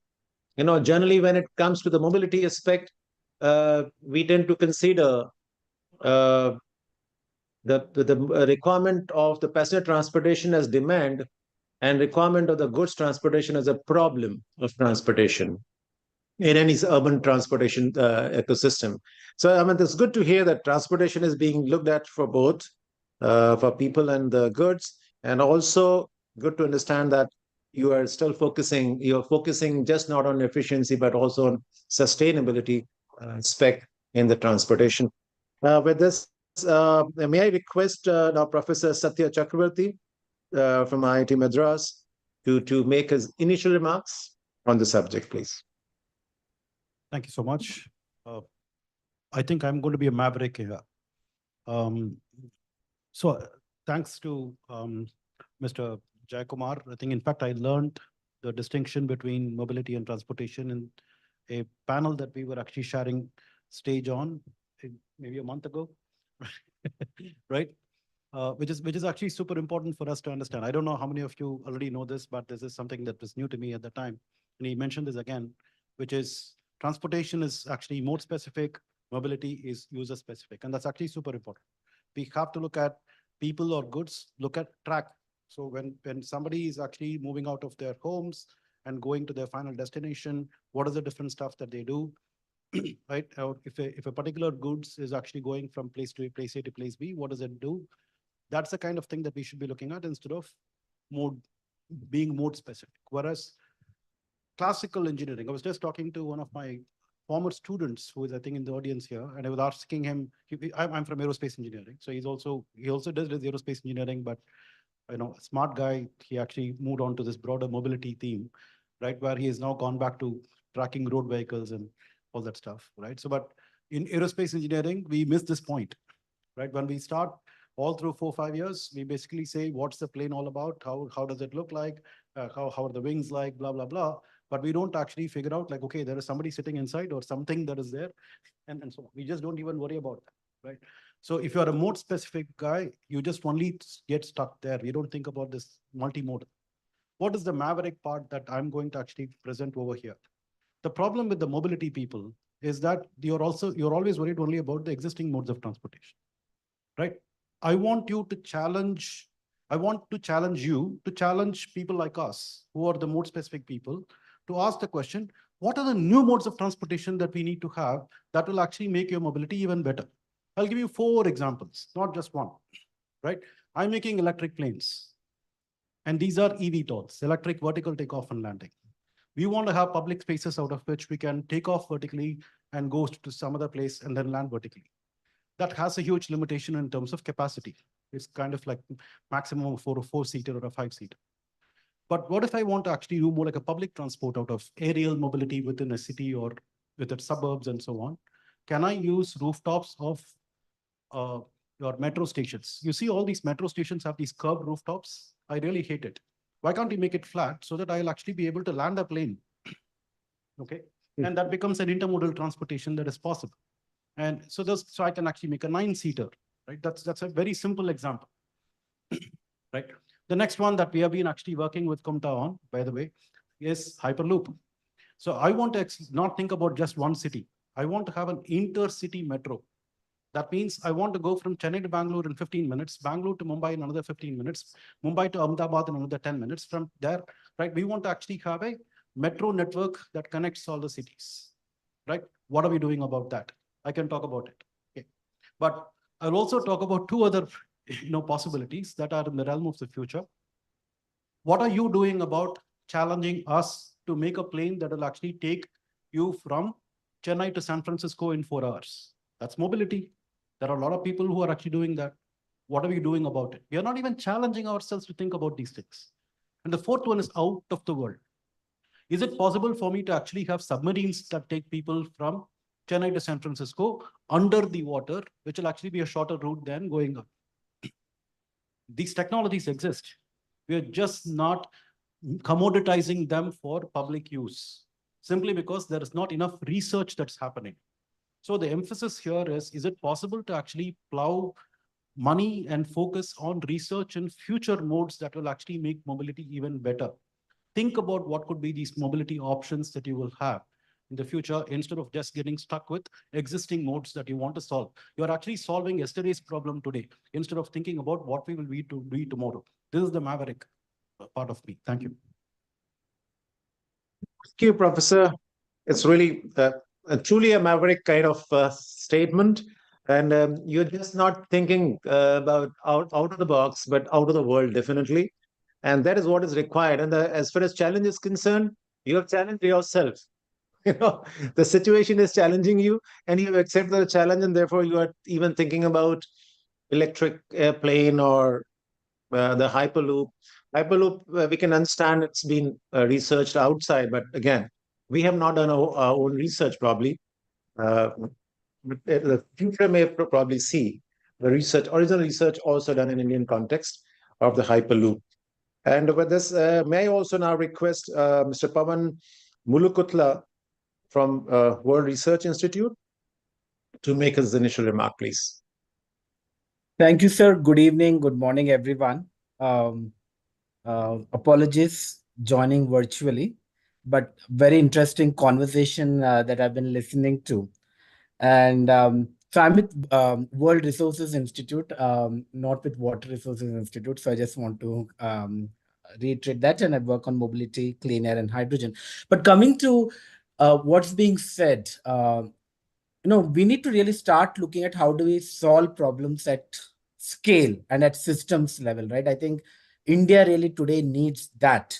And just throwing some numbers, roughly, about 12.8 crore people travel every day in buses, some form of the bus systems in India, right? Whether it's public transport, state, regional, employee transportation. We have, how do we really solve the issue of solving problems at scale for these people who are traveling every day? That's one example. And that's where we need to look at systems approach. And digital public infrastructure really sits so well in this. Why do we really need to have isolated and siloed systems for each city, each bus systems? That's one example that we should be really talking about. Why can't we look at DPI as the way to integrate your energy interface, which is coming with electric buses, your payment interface, and how do you talk about mobility stack to solve the schedules, which is actually a problem that has not been solved, honestly. We have like so many state transport undertakings and buses not fancy enough for everyone, but how do we really solve problem at scale? Because literally we are moving on wheels Mexico every day. Mexico's population is 130 million roughly, and that's the number of people traveling on bus. So we should really start thinking of systems in mobility that can solve problem at scale. That's number one. Number two for me is, how do we ensure in our mobility systems we are addressing the issue of equity? who are we really trying to solve this problem of mobility for, right? We have bus systems, we have popular transport, which is otherwise known as intermediate public transport or informal transport, the three-wheeler systems. I think that's one of the major rural mobility really depends upon that. So how do we really bring efficiencies into those systems? And there is a big element of equity, gender, all that really kicks in. When we're talking about mobility, I think one element is about technology and innovation, which is very well understood. But I think the fundamental principles of equity cannot be forgotten when we are talking about moving people. And this is where is there a potential for us to really talk about open standards and protocols, and how do we really bring this into the mobility system? I think that's the direction which we should be talking about. And of course, in the next round, I'll talk about what's been happening in the electric mobility and hydrogen space specifically, and what are our choices when we are talking about what systems should be really looking at. How do we look at regulations and policies being technology agnostic? So I think these are some of the initial thoughts I have around when we are talking about the intelligent transport systems and generally the mobility systems. Thank you. Thank you, Mr. Pavan. That's a really great insight, and that is a good cue from your statement that when we have a digital public infrastructure, probably you were saying, why can't we also have a digital public transport infrastructure or digital infrastructure for public transport, which can ensure that seamless multimodality or a seamless change from one mode to another mode, or from one system to another system, or maybe from one city to another city. That's a wonderful idea, and I think that's not a far future. We can be or generally be going in a natural course to that digital infrastructure for public transport. Most of it is already, large part of it is already has happened when it comes to the urban transportation, wherein there is a seamlessness between, in some of the cities, I think Chennai would also be having that, probably you're going to have it, that multimodality or between the rail and road, or buses and metro for that matter. And that's a in advanced stage, and I think the intercity is also a good idea to have that seamlessness through digital infrastructure. Thank you very much for your initial remarks. Now let me request Dr. Venkatesh Prasad, who, as we understand, is an innovator, and to share his views and ideas as initial remarks for this conversation. Mr. Venkatesh Prasad, Dr. Venkatesh, please. Thank you very much. Can you hear me okay? Yeah, it's a real pleasure to be here and share a few thoughts with each one of you. And I think I have the advantage of having listened to all of you and having learned from all of you just in the course of the last few minutes. So I think what I will say in part would resonate with all of you. It might be a little repetitive, but might be just a reinforcement of what I heard. I'll sort of break my comments into 4 or 5 brief groupings. One really has to do with an observation that I think is in front of all of you, and you're experiencing this every day, and that is we live in this young India, which has unbounded energy, and that really is the forcing function for exponential change. And so while we dream for 1 billion, it is really the fact that you have a young India, we have, and we live in a young India that is going to be at this, both at the, as a force, coming in as a forcing function and as a recipient to try and test everything that we might be doing collectively. So I think that's a real, I think, motivator for almost all of us to come together.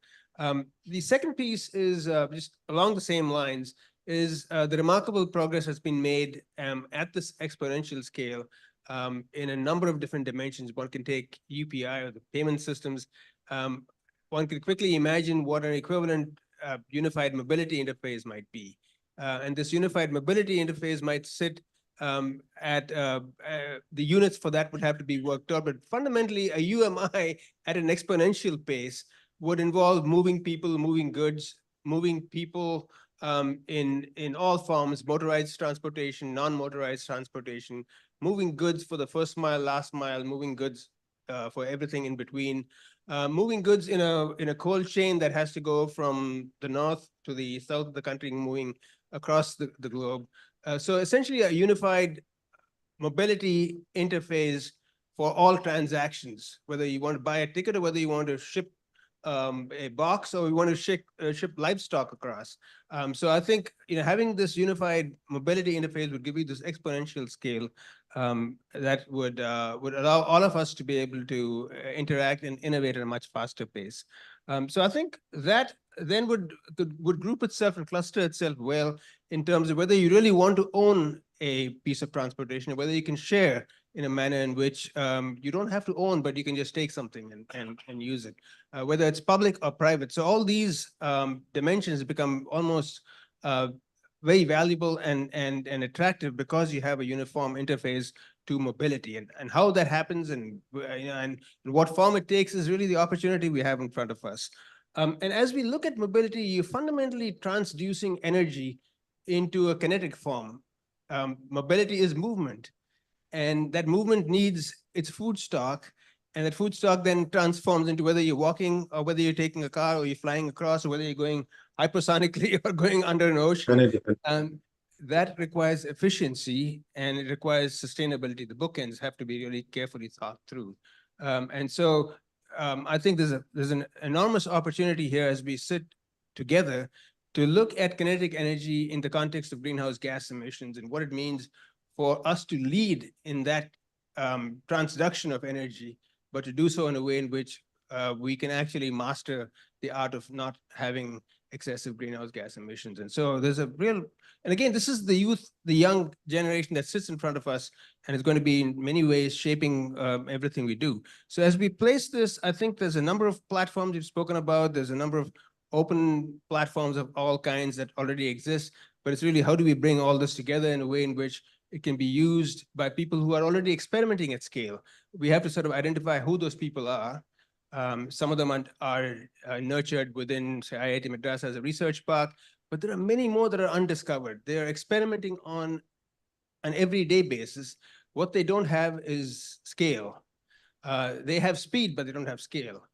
They don't have rules and they don't have processes because they are doing this because they're self-rewarded. They want to fix something and they want to move on. But identifying those people, those lead users, is a way to be able to bring scale together with speed and make things happen. And finally, I'd say, if you look at things, I've spoken a little bit about the energy and sustainability piece. Technology is with us, so that's the second big pillar, I would say, and we know that quite well, whether it's looking at fossil fuel and moving on to sort of newer, cleaner fuels, or whether it's looking at other ways to build machines that can then do this transduction efficiently. There's a third important piece, and this has to do with three things. It's really policy, it has to do with economics, and it has to do with labor.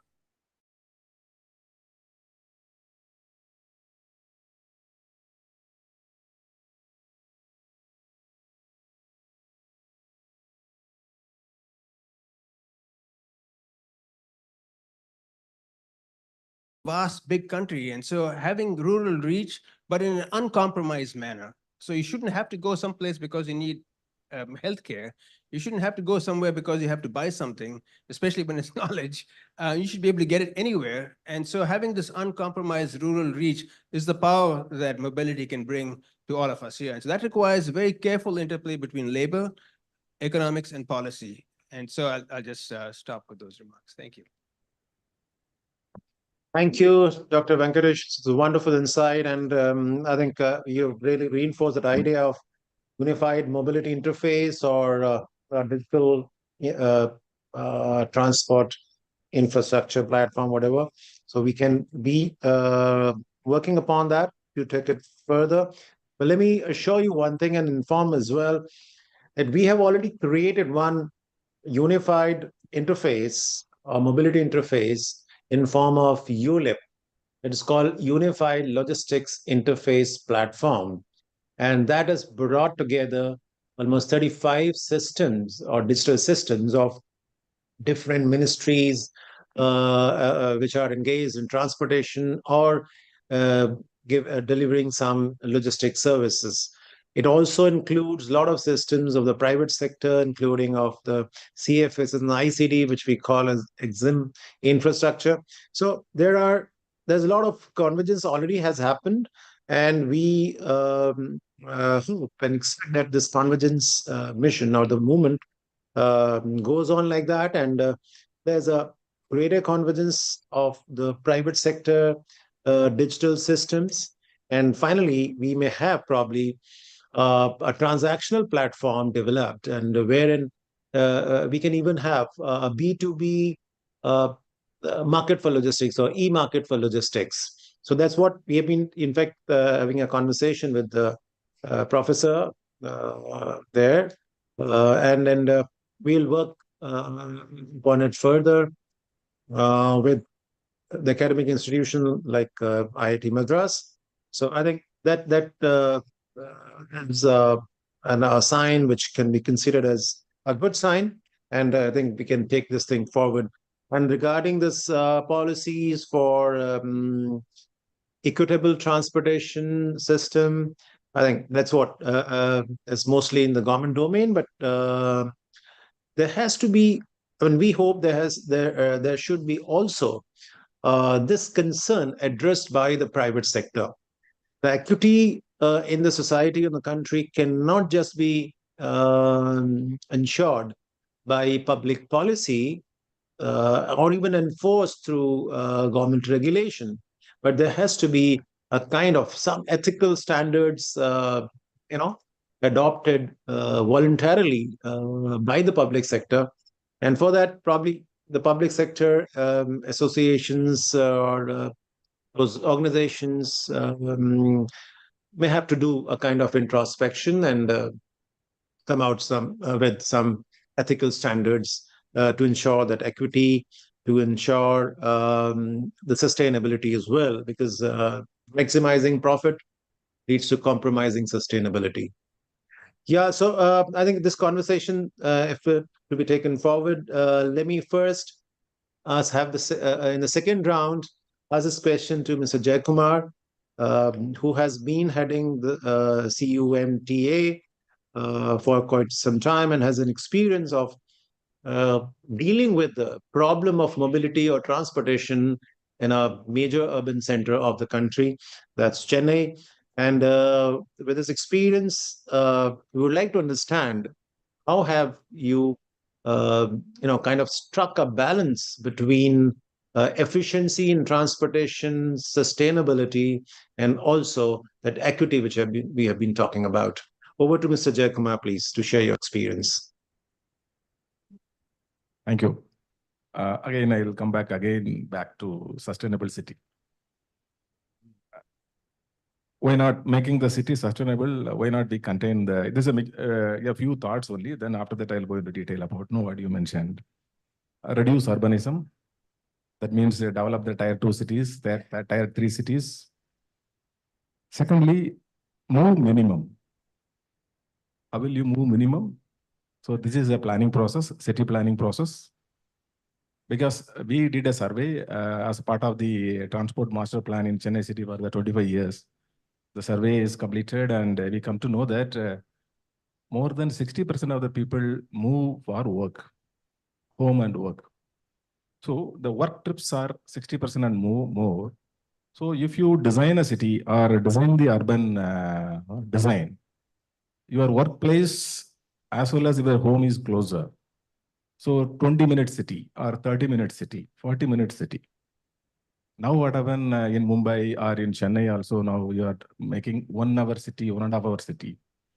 So the urban planning process, it starts from the urban planning process, including the integrated transportation planning process. So if you move minimum, it will reduce the congestion, reduce the energy consumption, improve the health, physical as well as mental. Because if you travel more, you'll be tired. So you'll spend quality time with your family. So this is an overall objective as a policy makers in the government. This also we are nudging here the Tamil Nadu government also. Now we have a planning body and we told the industry department also has to forecast what are all the new industrial clusters available. There we have to plan the cities around that. So that the people movement will be minimum. So this is one of the initiatives also we are taking in addition to the integration of mobility related aspects. Then in Chennai, actually, specifically integrated transportation, all the three modes are there, public transport. Now, recently we had a survey. Now, if you see 2018 numbers and 2023 numbers, 2018, the public transport share is 28%. And the two-wheeler share in Chennai city is 30%. Now, 2023, the 28% public transport, that means bus, train, as well as metro together, it has come down from 28 to 21 in the Chennai 1189 square kilometer. And the two-wheeler has increased from 30% to 40%. That means we are becoming a two-wheeler city. So why the two-wheeler has come more? Because peri-urban area or urban area, it is growing at a faster rate, but we are not supplying the public transport. Inadequate number of buses or rail connectivity or metro, resulting the people buying two-wheelers. So if they buy two-wheelers, they will not go to the nearby place, they will go to the end, till the end, so complete journey. So that resulting in proliferation of two-wheelers, especially post-COVID again. So there is a skyrocketing of numbers. So at the policy level now, we are making every efforts to improve the public transportation supply. So one of the initiatives, MTC will be procuring around 1,000 buses now. If you see the Mahua standards, again, there should be a 60 buses per lakh population. In Chennai, we have only 15 buses per lakh population. In London, we have 100 buses per lakh population. Singapore, we have 300 buses per lakh population. So this is a supply because this is the government is giving a heavy subsidy and supply public transport. If you supply more, we can nudge the people to move away from two-wheeler and four-wheeler private cars to public transport. And when you come to the city, make it unaffordable. Like London, you have a congestion fee and a low emission fee like that. So these are all the bigger aspect, but at a smaller level in Chennai now, MTC is planning for, that is a metropolitan bus system. We are planning for 1,000 buses, electric buses. In that, 100 buses tender has been floated. So in the next 2 to 3 years time, these buses will be deployed. So slowly we wanted to increase from 2,500, 2,800 buses today to 8,000 buses. It has to grow. That's what we are recommending in every meeting also. Secondly, everybody told equity. So equity, I wanted to mention inclusivity. So you have to be inclusive, women, poor, disabled, everybody. That every design, now we are involved in bus stop design and how the buses also should be there. So every policy making also we are involving. So equity principles also now we are doing. And equity now, you are saying the costing. Now, if you see the railway, Indian Railway suburban train, it is a classic case of equity. You can have a ticket of 5 rupee, travel 5 railway stations, 5 stations, 5 rupee, just a mere 5 rupee. And for that, Indian Railway spends 400 rupee, earning 100 rupee. So that is the subsidization is happening. Apart from that, the state government also giving women free travel in the buses. And so many incentives are there for disabled people, concessions, everything is there. And the other aspect is IPT, that is intermediary para-transit, three-wheeler autos, shared transport. Next, public transport is the first priority. Second level is IPT, intermediary para-transport, like a shared transport. One is a share autos. In Chennai, only 200 registered share autos, but unofficially there are more than 7,000 to 8,000 share autos are running. We are also instituting a study to study the moving pattern, and we wanted to regularize the share autos so that these share autos will become a feeder service to the metro or railway suburban system. Like that, we are working on that. So Share Auto Association also, they are welcoming, and we had a couple of discussions. And next down the line, 6 to 9 months time, we will have some policy so that the share autos will be given a definite routes. So these routes will not go parallel with the bus transit. It will go complementary so that it will be a feeder service to the bus routes as well as metro as well as suburban routes. So this is what also we are working. Then seamless movement, integrated ticketing. We are planning if a person wanted to go from A to B, from your house, you can be picked up by a Uber, then metro station. From metro, you go to other end. In the other end also, you can take Suburban or Uber. So all the legs, you will have a one ticket, one QR code. That also we are planning. The tender already we have floated.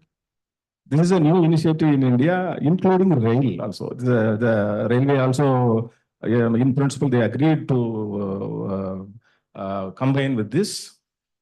This is a new initiative. How far it will be successful, we will see in the next 7 to 8 months time.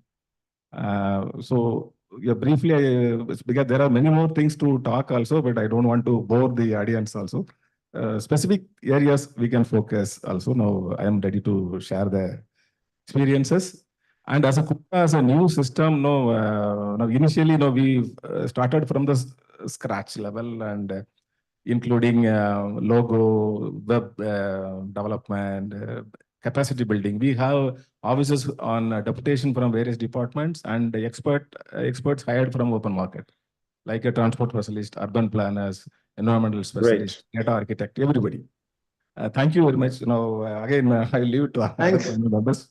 Yeah. Thank you, Jaykumar. Thank you so much. And I really completely agree with your proposition when you said like it's just not optimizing transportation, but also optimizing, the need of transportation. The biggest solution of making the transportation sustainable is to reduce the need of transportation, probably. And for that, of course, good to nudge the people to use the public transport, and besides making the present transport more efficient and more sustainable. Thank you very much for that insight, and my apologies to Dr. Ailur for missing out in the first round. I think this is what the flaw which is there, in a hybrid format, and I really missed seeing that. No because problem, I'm no not there problem. on that side. Exactly. So kindly do not mind that. And now let me request for a special initial remark from Dr. Ailur Subramani on the subject of digital technology for mobility. So thank you for sometimes waiting at the end, you get special recognitions. Yeah. Again, no issues at all. And it's part of, being the moderator connecting remotely. So just to introduce myself, Ailur Subramani. I represent Renault Nissan Technology and Business Center. And when we speak about sustainability, we make cars, right? And without talking about cars, we can't win the game of sustainability, right? And I just want to start with let's say my definition of sustainability. When we speak about sustainability, you look at Google, you get beautiful definitions. So my definition, on a lighter note, don't quote me anywhere. Humans, chasing the problems created by humans, right? So this is what I feel is sustainability, right? So always we create our own problems, and I create, somebody else, after a generation, try to find solution for what I created. So having said that, a lot of things we are doing as car manufacturers. Pretty much most of the OEMs, we have targets for carbon neutrality. Let's say specific to my organization, Nissan, we say globally we will be carbon neutral by 2045. So when we say that, it's not just that, making electric cars and say that we will reduce the tailpipe emission. So when we talk about sustainable development, it really doesn't work that way, right? So my approach is we really need a collective effort to look beyond what we are doing today to realize the sustainable development goals. So I can say what we are doing as car manufacturers, and most of the OEMs are in the same pace. We kind of look at carbon neutrality from a very different perspective of, kind of cradle to grave, right? So that's a new term. So when we say that, we just can't understand or rather look at the carbon that we generate while making cars and running cars on the road. So we really go to the depth of, let's say, raw material sourcing. Means I'm talking about the mines from where the metals are coming, be it steel, be it iron, be it plastic, be it lithium for the electric cars. So we need to really look at the way our minds are today, how we can improve the efficiency. And as car manufacturers, we also understand the carbon footprint of the material from where it is coming. This is number one. Number two is the logistics. It's not just getting the material from the mines. How do we move it around? How do we manufacture it to an end product of BIW or a car part? So entire manufacturing phase, we try to understand what is the carbon footprint today and how do we reduce it by, let's say, in 10 to 20 years. So that's a major work for us. And then once we make the car, most of the manufacturing plants today is more sort of industry 4.0. It just doesn't help us to increase the productivity, but also it helps us to reduce the carbon footprint. And then once we talk about the car, let's take the example of electric cars, which is going forward, would be the norm. Well, tailpipe emission, yes, we reduce, but we also look at how do we make our car more efficient. For example, in a country like India, right, we still make 40-50% of the electricity from the coal, right? So, however, we have a very ambitious target. By 2030, we will have a significant improvement of solar and wind, right? So that means how we can make our electric cars, let's say, to charge, let's say, how the connected system in the car and make the users to charge when we have green energy. So by doing that, we also ensure that we just don't sell cars. We also coach our customers when to use the car, when to charge the car, so that overall we try to decrease the carbon footprint. And having said that, it's not game over yet. So after the end of life of the car, we also ensure that we look at remanufacturing as well as recycling. So in simple words, we need a great collective approach. We need to work with mines. We need to work with material manufacturers. We need to work with logistics companies. We also need to work with remanufacturers and recyclers. So even though we make cars, today the situation is if we really want to challenge sustainable development, we just can't make cars anymore. So we really have to work with the entire ecosystem. And most of the OEMs we are already in the game. Thank you. Great. Thank you, Dr. Ailur, for that insight and also an attempt to define sustainability with an absolutely new perspective. We are just creating and busy creating problems while we are trying to solve a problem. Wonderful. And I really appreciate the basic approach of the automobile sector, where you are just not trying to reduce the carbon footprint, but also kind of decarbonizing the entire life cycle of the automobile, starting from its birth through its life and up to the so-called the death of the automobile. Wonderful. I really appreciate that idea. And for this, let me now go to Professor Satya Chakravarti. And let me ask Professor Satya, you are just not an academician, but also an entrepreneur. And you definitely would have had a lot of interaction with the government as well. So you are representing the tripod of the government, the academia, and the entrepreneurship, the business. So by your experience, Professor, what do you think that the mobility problem is being very well addressed by the startups?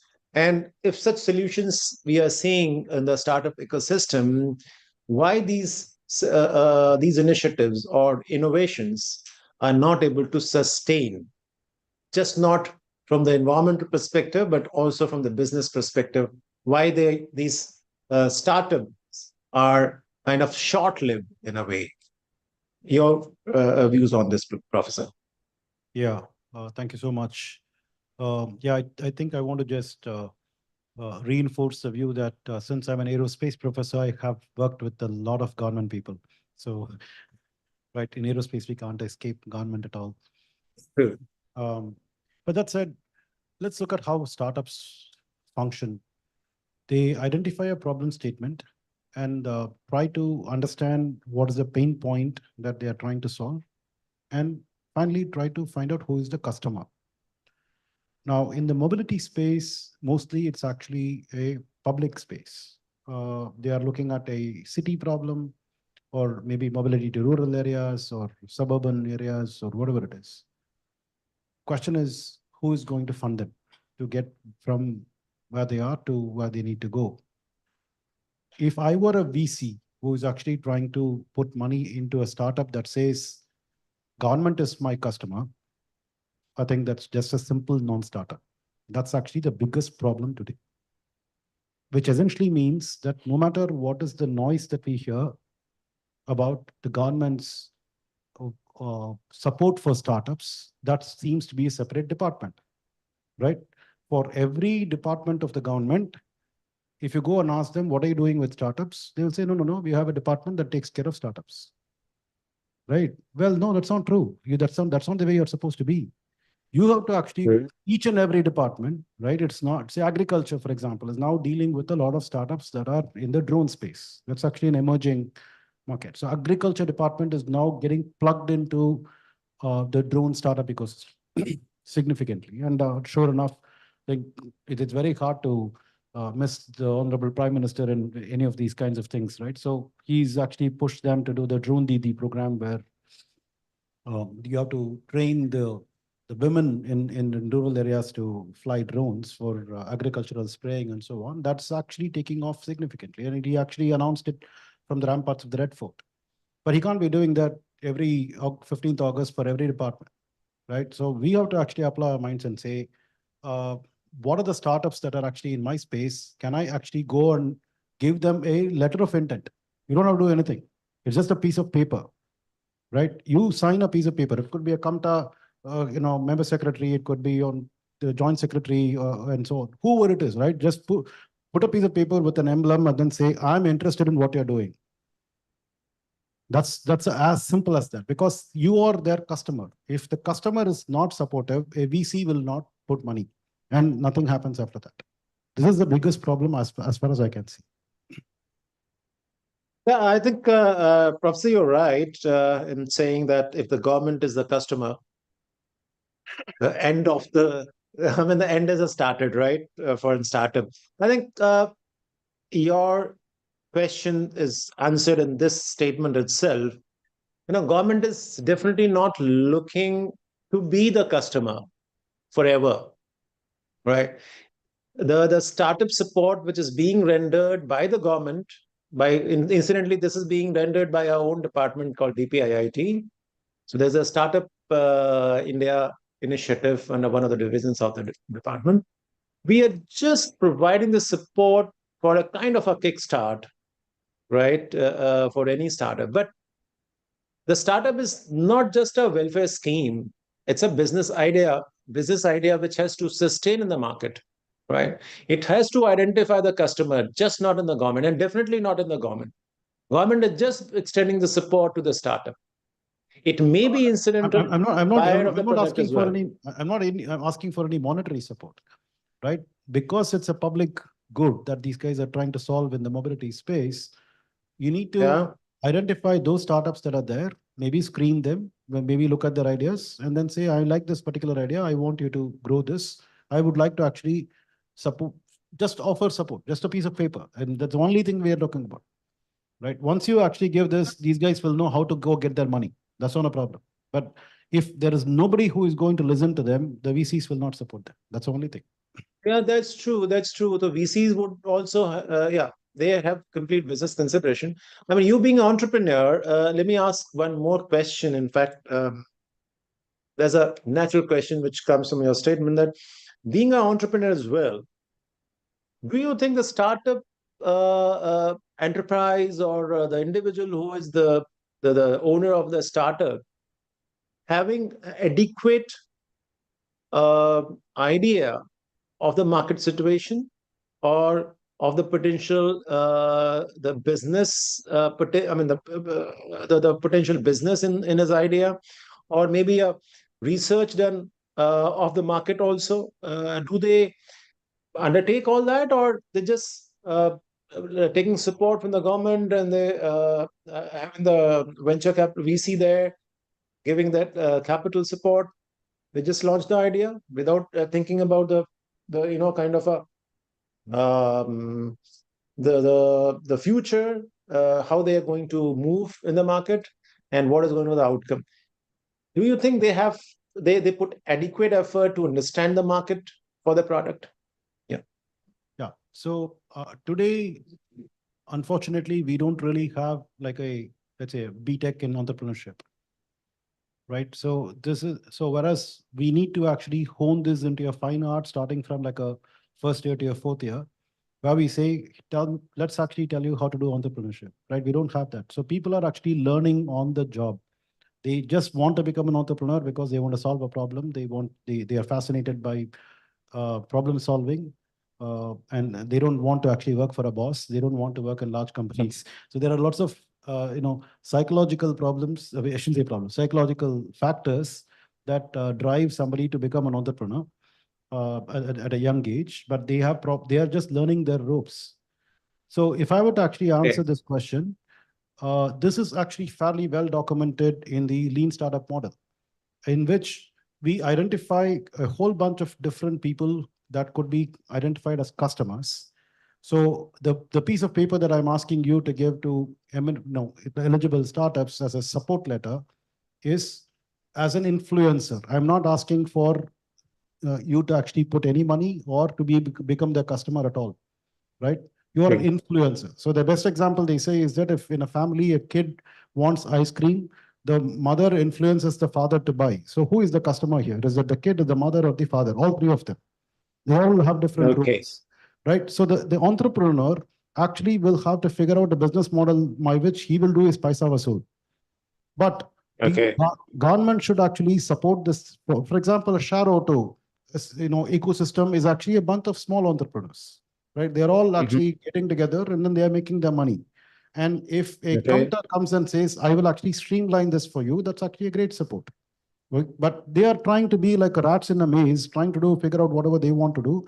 And they may be working at cross purposes with the rest of the ecosystem. So is it possible for you to actually get them plugged into your ecosystem where they figure out how to make their own money, right? And you facilitate it, or at least not stop them from making the money.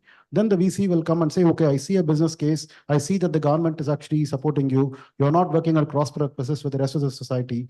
And it's all going to be legal, and so there is no problem with it. I will put money. So this kind of a streamlining of who is the influencer, who is the actual payer, who is the guy who's the actual customer, right? All these things are different, but you need to put all of them together so that the startup entrepreneur is facilitated to do the job that he wants. He will make his money by himself. You don't have to worry about it. Great, wonderful. So I think that's a good may idea. I make We may a even comment? Only one second, please. Yeah. Yeah. Yeah, please. Yeah, Jay. Professor Satya, his view is also, it is, it has to be addressed also. Yes, correct. We have to have one supportive function as a facilitative function. As a Kumta level now in Tamil Nadu, UNDP SDG section also, they had a discussion with us. They are requesting us why we will develop a center of excellence in Kumta so that Kumta will coordinate and facilitate the startups in the mobility sector. Like industry sector guidance is there, we have industries department, and similarly with the specific reference to mobility area. So this is in planning stage. Once the responsibility is given to Kumta, sure, we will also do that. In the meantime, as you said, some of the startup companies have come, like software app based app providers, as well as even our ticketing also. We wanted to encourage the startup. Accordingly, we defined our eligibility criteria. So startup in the new technological area really required. They may not having a robust system like a bigger companies, but we also wanted to encourage. But these are all the initiatives we have taken. But as you said, it is a massive scale. Every state and every government department should look into that. So just I'm sharing what is the developments. Thanks. Great. Thank you, Jaykumar. In fact, good.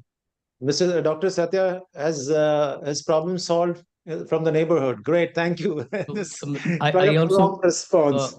may I make a comment? Sorry, just to come in. The Yeah, same yeah. topic. I don't know if I'll solve the problem or not, but I also had a similar experience when, let's say, we approach government. to support some of the initiatives. So I'm also part of a company called working on the remanufacturing as an advisor. And today in India, nobody talks about remanufacturing, even though in the West there are committees, there are policies, there are directives from the government. So in fact, we were the first to approach many ministries to say, okay, can we make a policy document by paper? So we were heard, but not on a financial point of view. But finally, we reached out to Prime Minister's Advisor's Office, and they said, okay, we can't support you financially, but probably you could make a white paper. So there was a very acceptable feedback. But again, not on the financial side. We just wanted to make that comment. Thank you. Great, thank you, Alur. I think Dr. Alur, I think we'll come back on this thing and let's understand what remanufacturing is all about. And we'd also like to understand from you whether the automobile sector, the major players, especially the automobile sector, are investing enough in R&D to attain a greater efficiency, the cost effectiveness, sustainability, or are we just doing basic research, if at all, or maybe doing a reverse engineering, or maybe just importing such certain technologies which are like on a phase out in the West? What's a true picture in the sector automobile, please? Thank you Dr. so much. And I think it's a very tricky and a catch question. We could discuss throughout the day, but I'll try to simplify. As a global OEM, a lot of work has been happening in terms of developing new technologies, be it hydrogen powertrain or electric vehicle battery technologies. But it's a tricky question. When we talk about India, we are, I would say, in my view, we are in the beginning of investing a huge money in R&D. Today, it could be due to availability of skill, availability of facilities, availability of knowledge also to some extent. When we look at advanced technologies, let's say, for example, lithium-ion batteries, we do not have a great resource in India yet. So today, most of the OEMs, what we are trying to do is we are trying to bring technology from our neighboring countries. However, last 2 to 3 years, I have seen a great improvement. A huge investment is coming into the applied research, I would say, not basic research, to see how we can scale up some of the India, indigenous technology in India. So, I mean, when I moved back to India like 15, 16 years before, the pace of R&D in India was very, very limited. So I used to struggle to find good partners, good suppliers, good academicians. But today it has changed a lot. Last 5 to 6 years, in my view, a lot of companies are investing, but I don't want to comment whether it is sufficient or not, right? So it's also a catch question in terms of how much the corporates can invest on the applied R&D. Thank you. So just a very specific pointed question further with you to you. Are we doing something, a kind of research or R&D activity for converting the conventional fuel vehicle to electric vehicle, and which can use existing chassis and entire body because they're all new cars, right? Absolutely. Are we doing something on that? No. So we have some startups who are actually having ARAI approved EV conversion kits, and pretty much for the 3-wheeler and 2-wheeler industry. So in fact, we are working with one of the startups in Hyderabad to support them in terms of technology. So this is happening. However, for passenger car, it is little complex because of the the safety regulations and the responsibility that as OEMs we have to take in terms of the entire life cycle or usage of the car. But a good start, 2-wheeler and 3-wheeler, it's already happening. Okay, so the research is on for even the passenger cars conversion kits? There was some research, but today the regulation doesn't have an approved kit. So there is one company in India who tried to do it, but we don't see a lot of takers to convert the passenger cars into EVs. However, once your car is more than 15 years old, when it's ready to be trashed, there is a policy, you can convert that into electric vehicle. But I don't see a lot of, let's say, companies with mature technology on that. So 1 or 2 probably it exists. Thank you, Dr. Alur.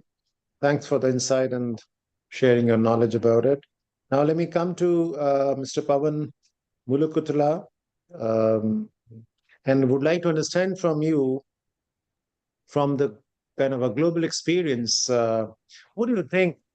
How much the cause of sustainability can cost us, especially a developing country like India, and can we actually afford it? Or if the expectation of the world, the global or the West is, or the so-called the global West or the global North uh, is being unreasonable when they tend to dictate to India that we are not doing enough for the cause of sustainability. No, I think the whole conversation has changed. I don't think global north is dictating anymore. I would say global south, specifically India, is taking the leadership. I mean, I Go ahead. was at the Transforming Transportation event, which is organized by World Bank and WRI in DC last week, and clearly we could see India's leadership there also. But coming back to what it alluding to is the climate finance, right? India is identified as one of the top 10 countries which is vulnerable to climate change. So I think although we haven't caused this over the last 150 years of industrialization that has happened, but unfortunately we are getting impacted, and that's clearly visible also, right, in terms of urban flooding, urban heat, and many more things that we are seeing across in our cities and across. But what can climate finance do? See, I don't think we really need the kind of funding that we're talking about, right? We are investing in with FAME 1, FAME 2, ACC, PLIs, hydrogen mission. So if you have seen the investments itself in the last 5 years that have been taken up by the government, and you were also pointing out to the logistics sector, if you really combine, we are already talking about billions of dollars that is already being pumped in to this. But where can climate finance play a role? The ecosystem typically has 5 states of maturity. One is latent, there is nascent, there is emerging, there is mainstreaming, and transform. What India needs today is not about toothful, right? One is we really need to solidify our R&D and across technologies, which was also really talked about. And really, it requires a huge investment that India has to do it. I think that's one thing is very clear. But where climate finance can play a role is how do you really actually scale up in the systems?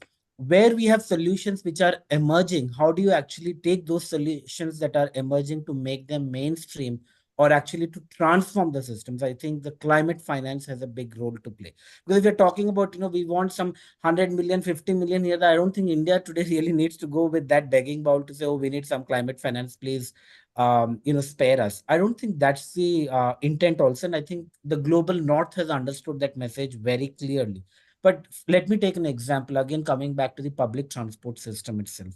We actually set this goal of 50,000 electric buses by 2027, and we are pretty much on track with almost some form of, close to more than 7,800 8,000 electric buses on road today as I'm talking, and at least another 12 to 12,000 under procurement of some form, which is already happening, right? With PM E-Bus Seva scheme, the viability gap funding, the payment security mechanism, everything has come.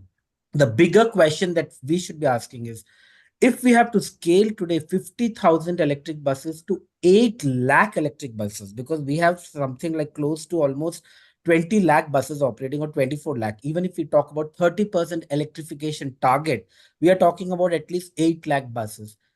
The role, what can climate finance be? How can we leverage climate finance to unlock private finance? Because that is what is really needed in India today.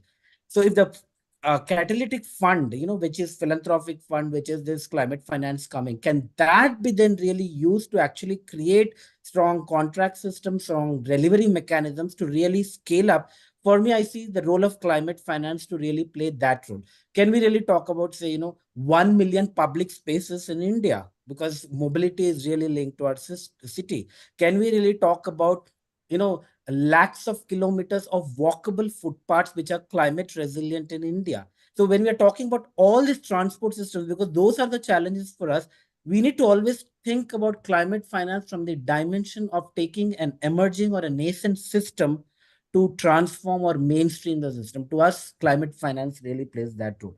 So the global narrative has changed. We all have understood. And I think today India is being really perceived from a different angle. If we come and talk in India, we want to do a cooperation for 20 million, 25 million.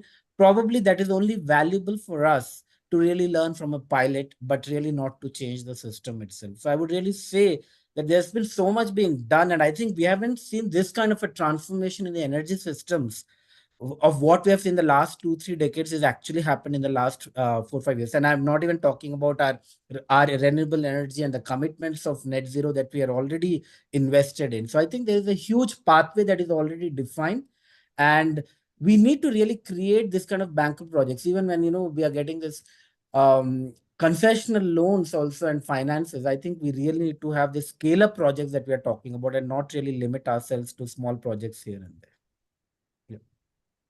Great. Thank you, Mr. Pawan. That's a really, really great insight. And you rightly said, like, we really need to work in enhancing R&D to, and then for that, unlocking the private finance or for that matter, the climate financing. Thank you very much for sharing that insight. And I think India definitely is leading from the front.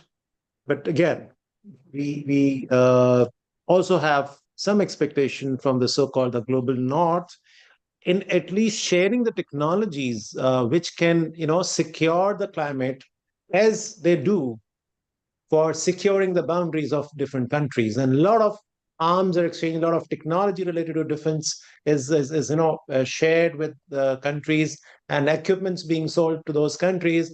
If the global north still can consider or treat the cause of climate financing or climate security as a defense of the countries, and also then sharing the technology, sharing or maybe parting with the capital for securing the climate of these countries and finally of the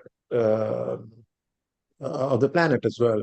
So with this background, let me now go to Dr. Venkatesh Prasad for sharing his views, having the global perspective, and what kind of balancing which may be desired when it comes to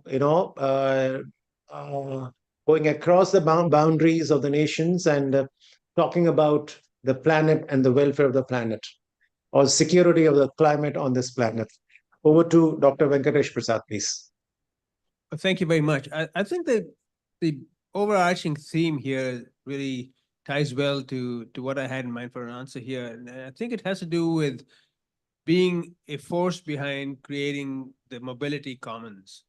And that commons, by definition, doesn't have any boundaries, doesn't have any political boundaries, doesn't have any geological boundaries. You want to be able to create goods like clean air, like clean drinking water, that can really travel anywhere and be available for all. When you start doing that in the context of mobility, you start asking yourself, what is that unit of mobility we're speaking about here? How do you create programmable, in the context of digital transformation and digital tools, what are the highly programmable interfaces you can create? But also underlying that programming interface are computational requirements. And those computational requirements have to be extremely energy sensitive. So these are really new challenges here. Can you actually create energy-defined computational platforms that can allow you to program at the scale of 1 billion, that can allow people to make travel decisions, transport decisions, that actually allow you to actually incorporate trade restrictions, trade boundaries, and respect all those, but then be able to do this and allow experimentation to happen at scale. And I think out here, there is this interplay between the public state and recognizing the public state as an entrepreneur, and of course, relying on private entrepreneurship to take this to scale. So there's been formal work studied in the context of entrepreneurship and innovation. Mariana Mazzucato's book on the entrepreneurial state is an example. So she studied this mostly in the Western context, but I think it applies equally here and applies essentially anywhere, because the point that was made there was it requires about 30 years of public investment to be able to get the benefit of uncertainty reduction, so private entrepreneurship can take risk. And so this was used in the context of biotechnology, which happened in the 1950s. Big public investment happened then. And then almost 30 years later, Genentech was invested upon by Kleiner Perkins.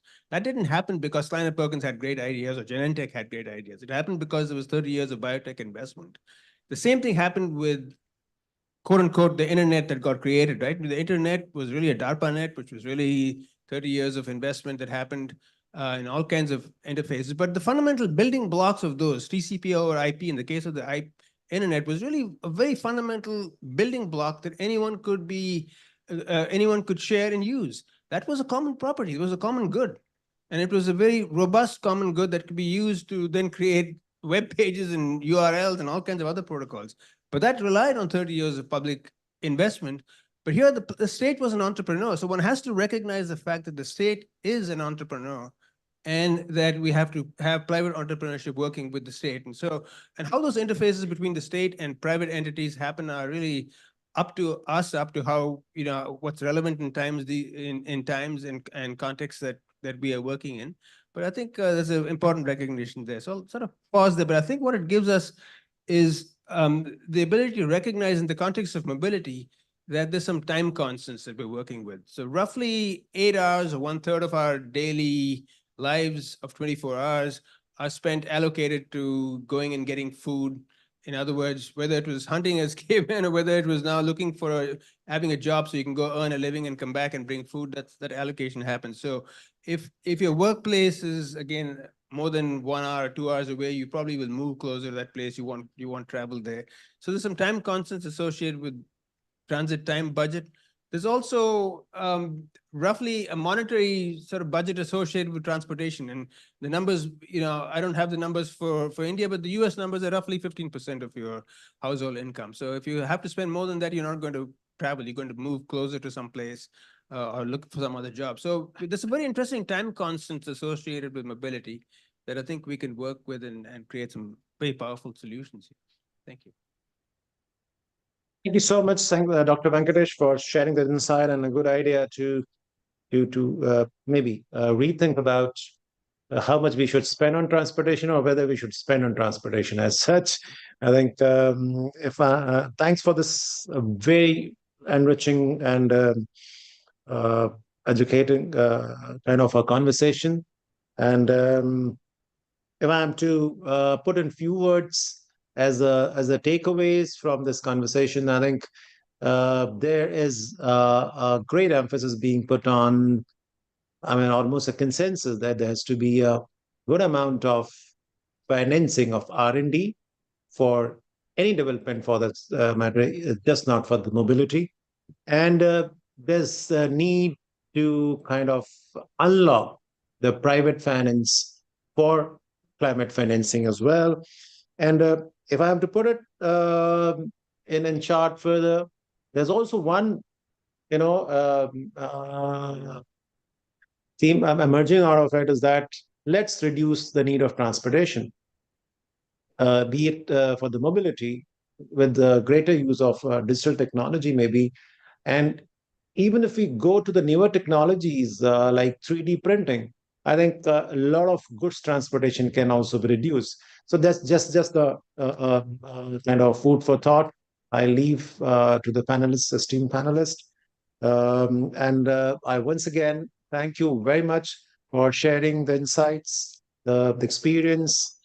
And I also would like to thank the IIT Madras for organizing such a wonderful conversation on a very, very relevant subject for just not the country, but to the humanity on the planet. Thank you very much, IIT Madras, for organizing this. And I would therefore, at this stage, like to close. I think we have taken enough time of all of you, and it's time to close this. Thank you very much. Thank you, sir. We would like to express our gratitude for your presence today. It was a pleasure hearing all your insightful comments during the panel discussion, and your thoughtful contributions added immense value to the event. I would like to call upon Professor Geeta Krishnan to felicitate our panel members.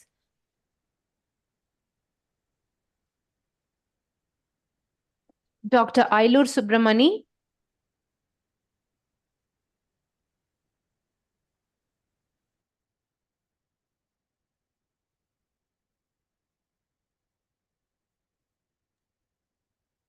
Mr. I. Jayakumar.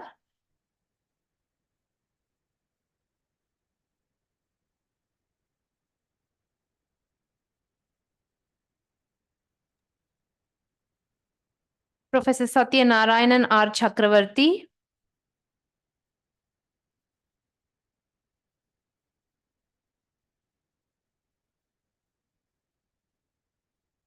Dr. Venkatesh Prasad.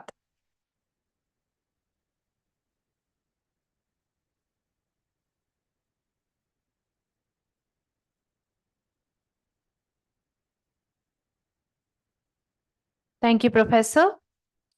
We have arranged T-shirts for all our panel members and our dignitaries. We request you all to please collect your T-shirts at the reception desk. We have reached the end of day 1 of the inaugural Mobility Summit. Thank you all for your enthusiastic participation. We couldn't have had such a fantastic time without you. Thank you everyone for joining, and we will meet tomorrow. We have arranged for dinner at the main dining outside this hall. Thank you. Thank you very much. Thank you, Professor Krishna. Thanks for organizing this. Thank you.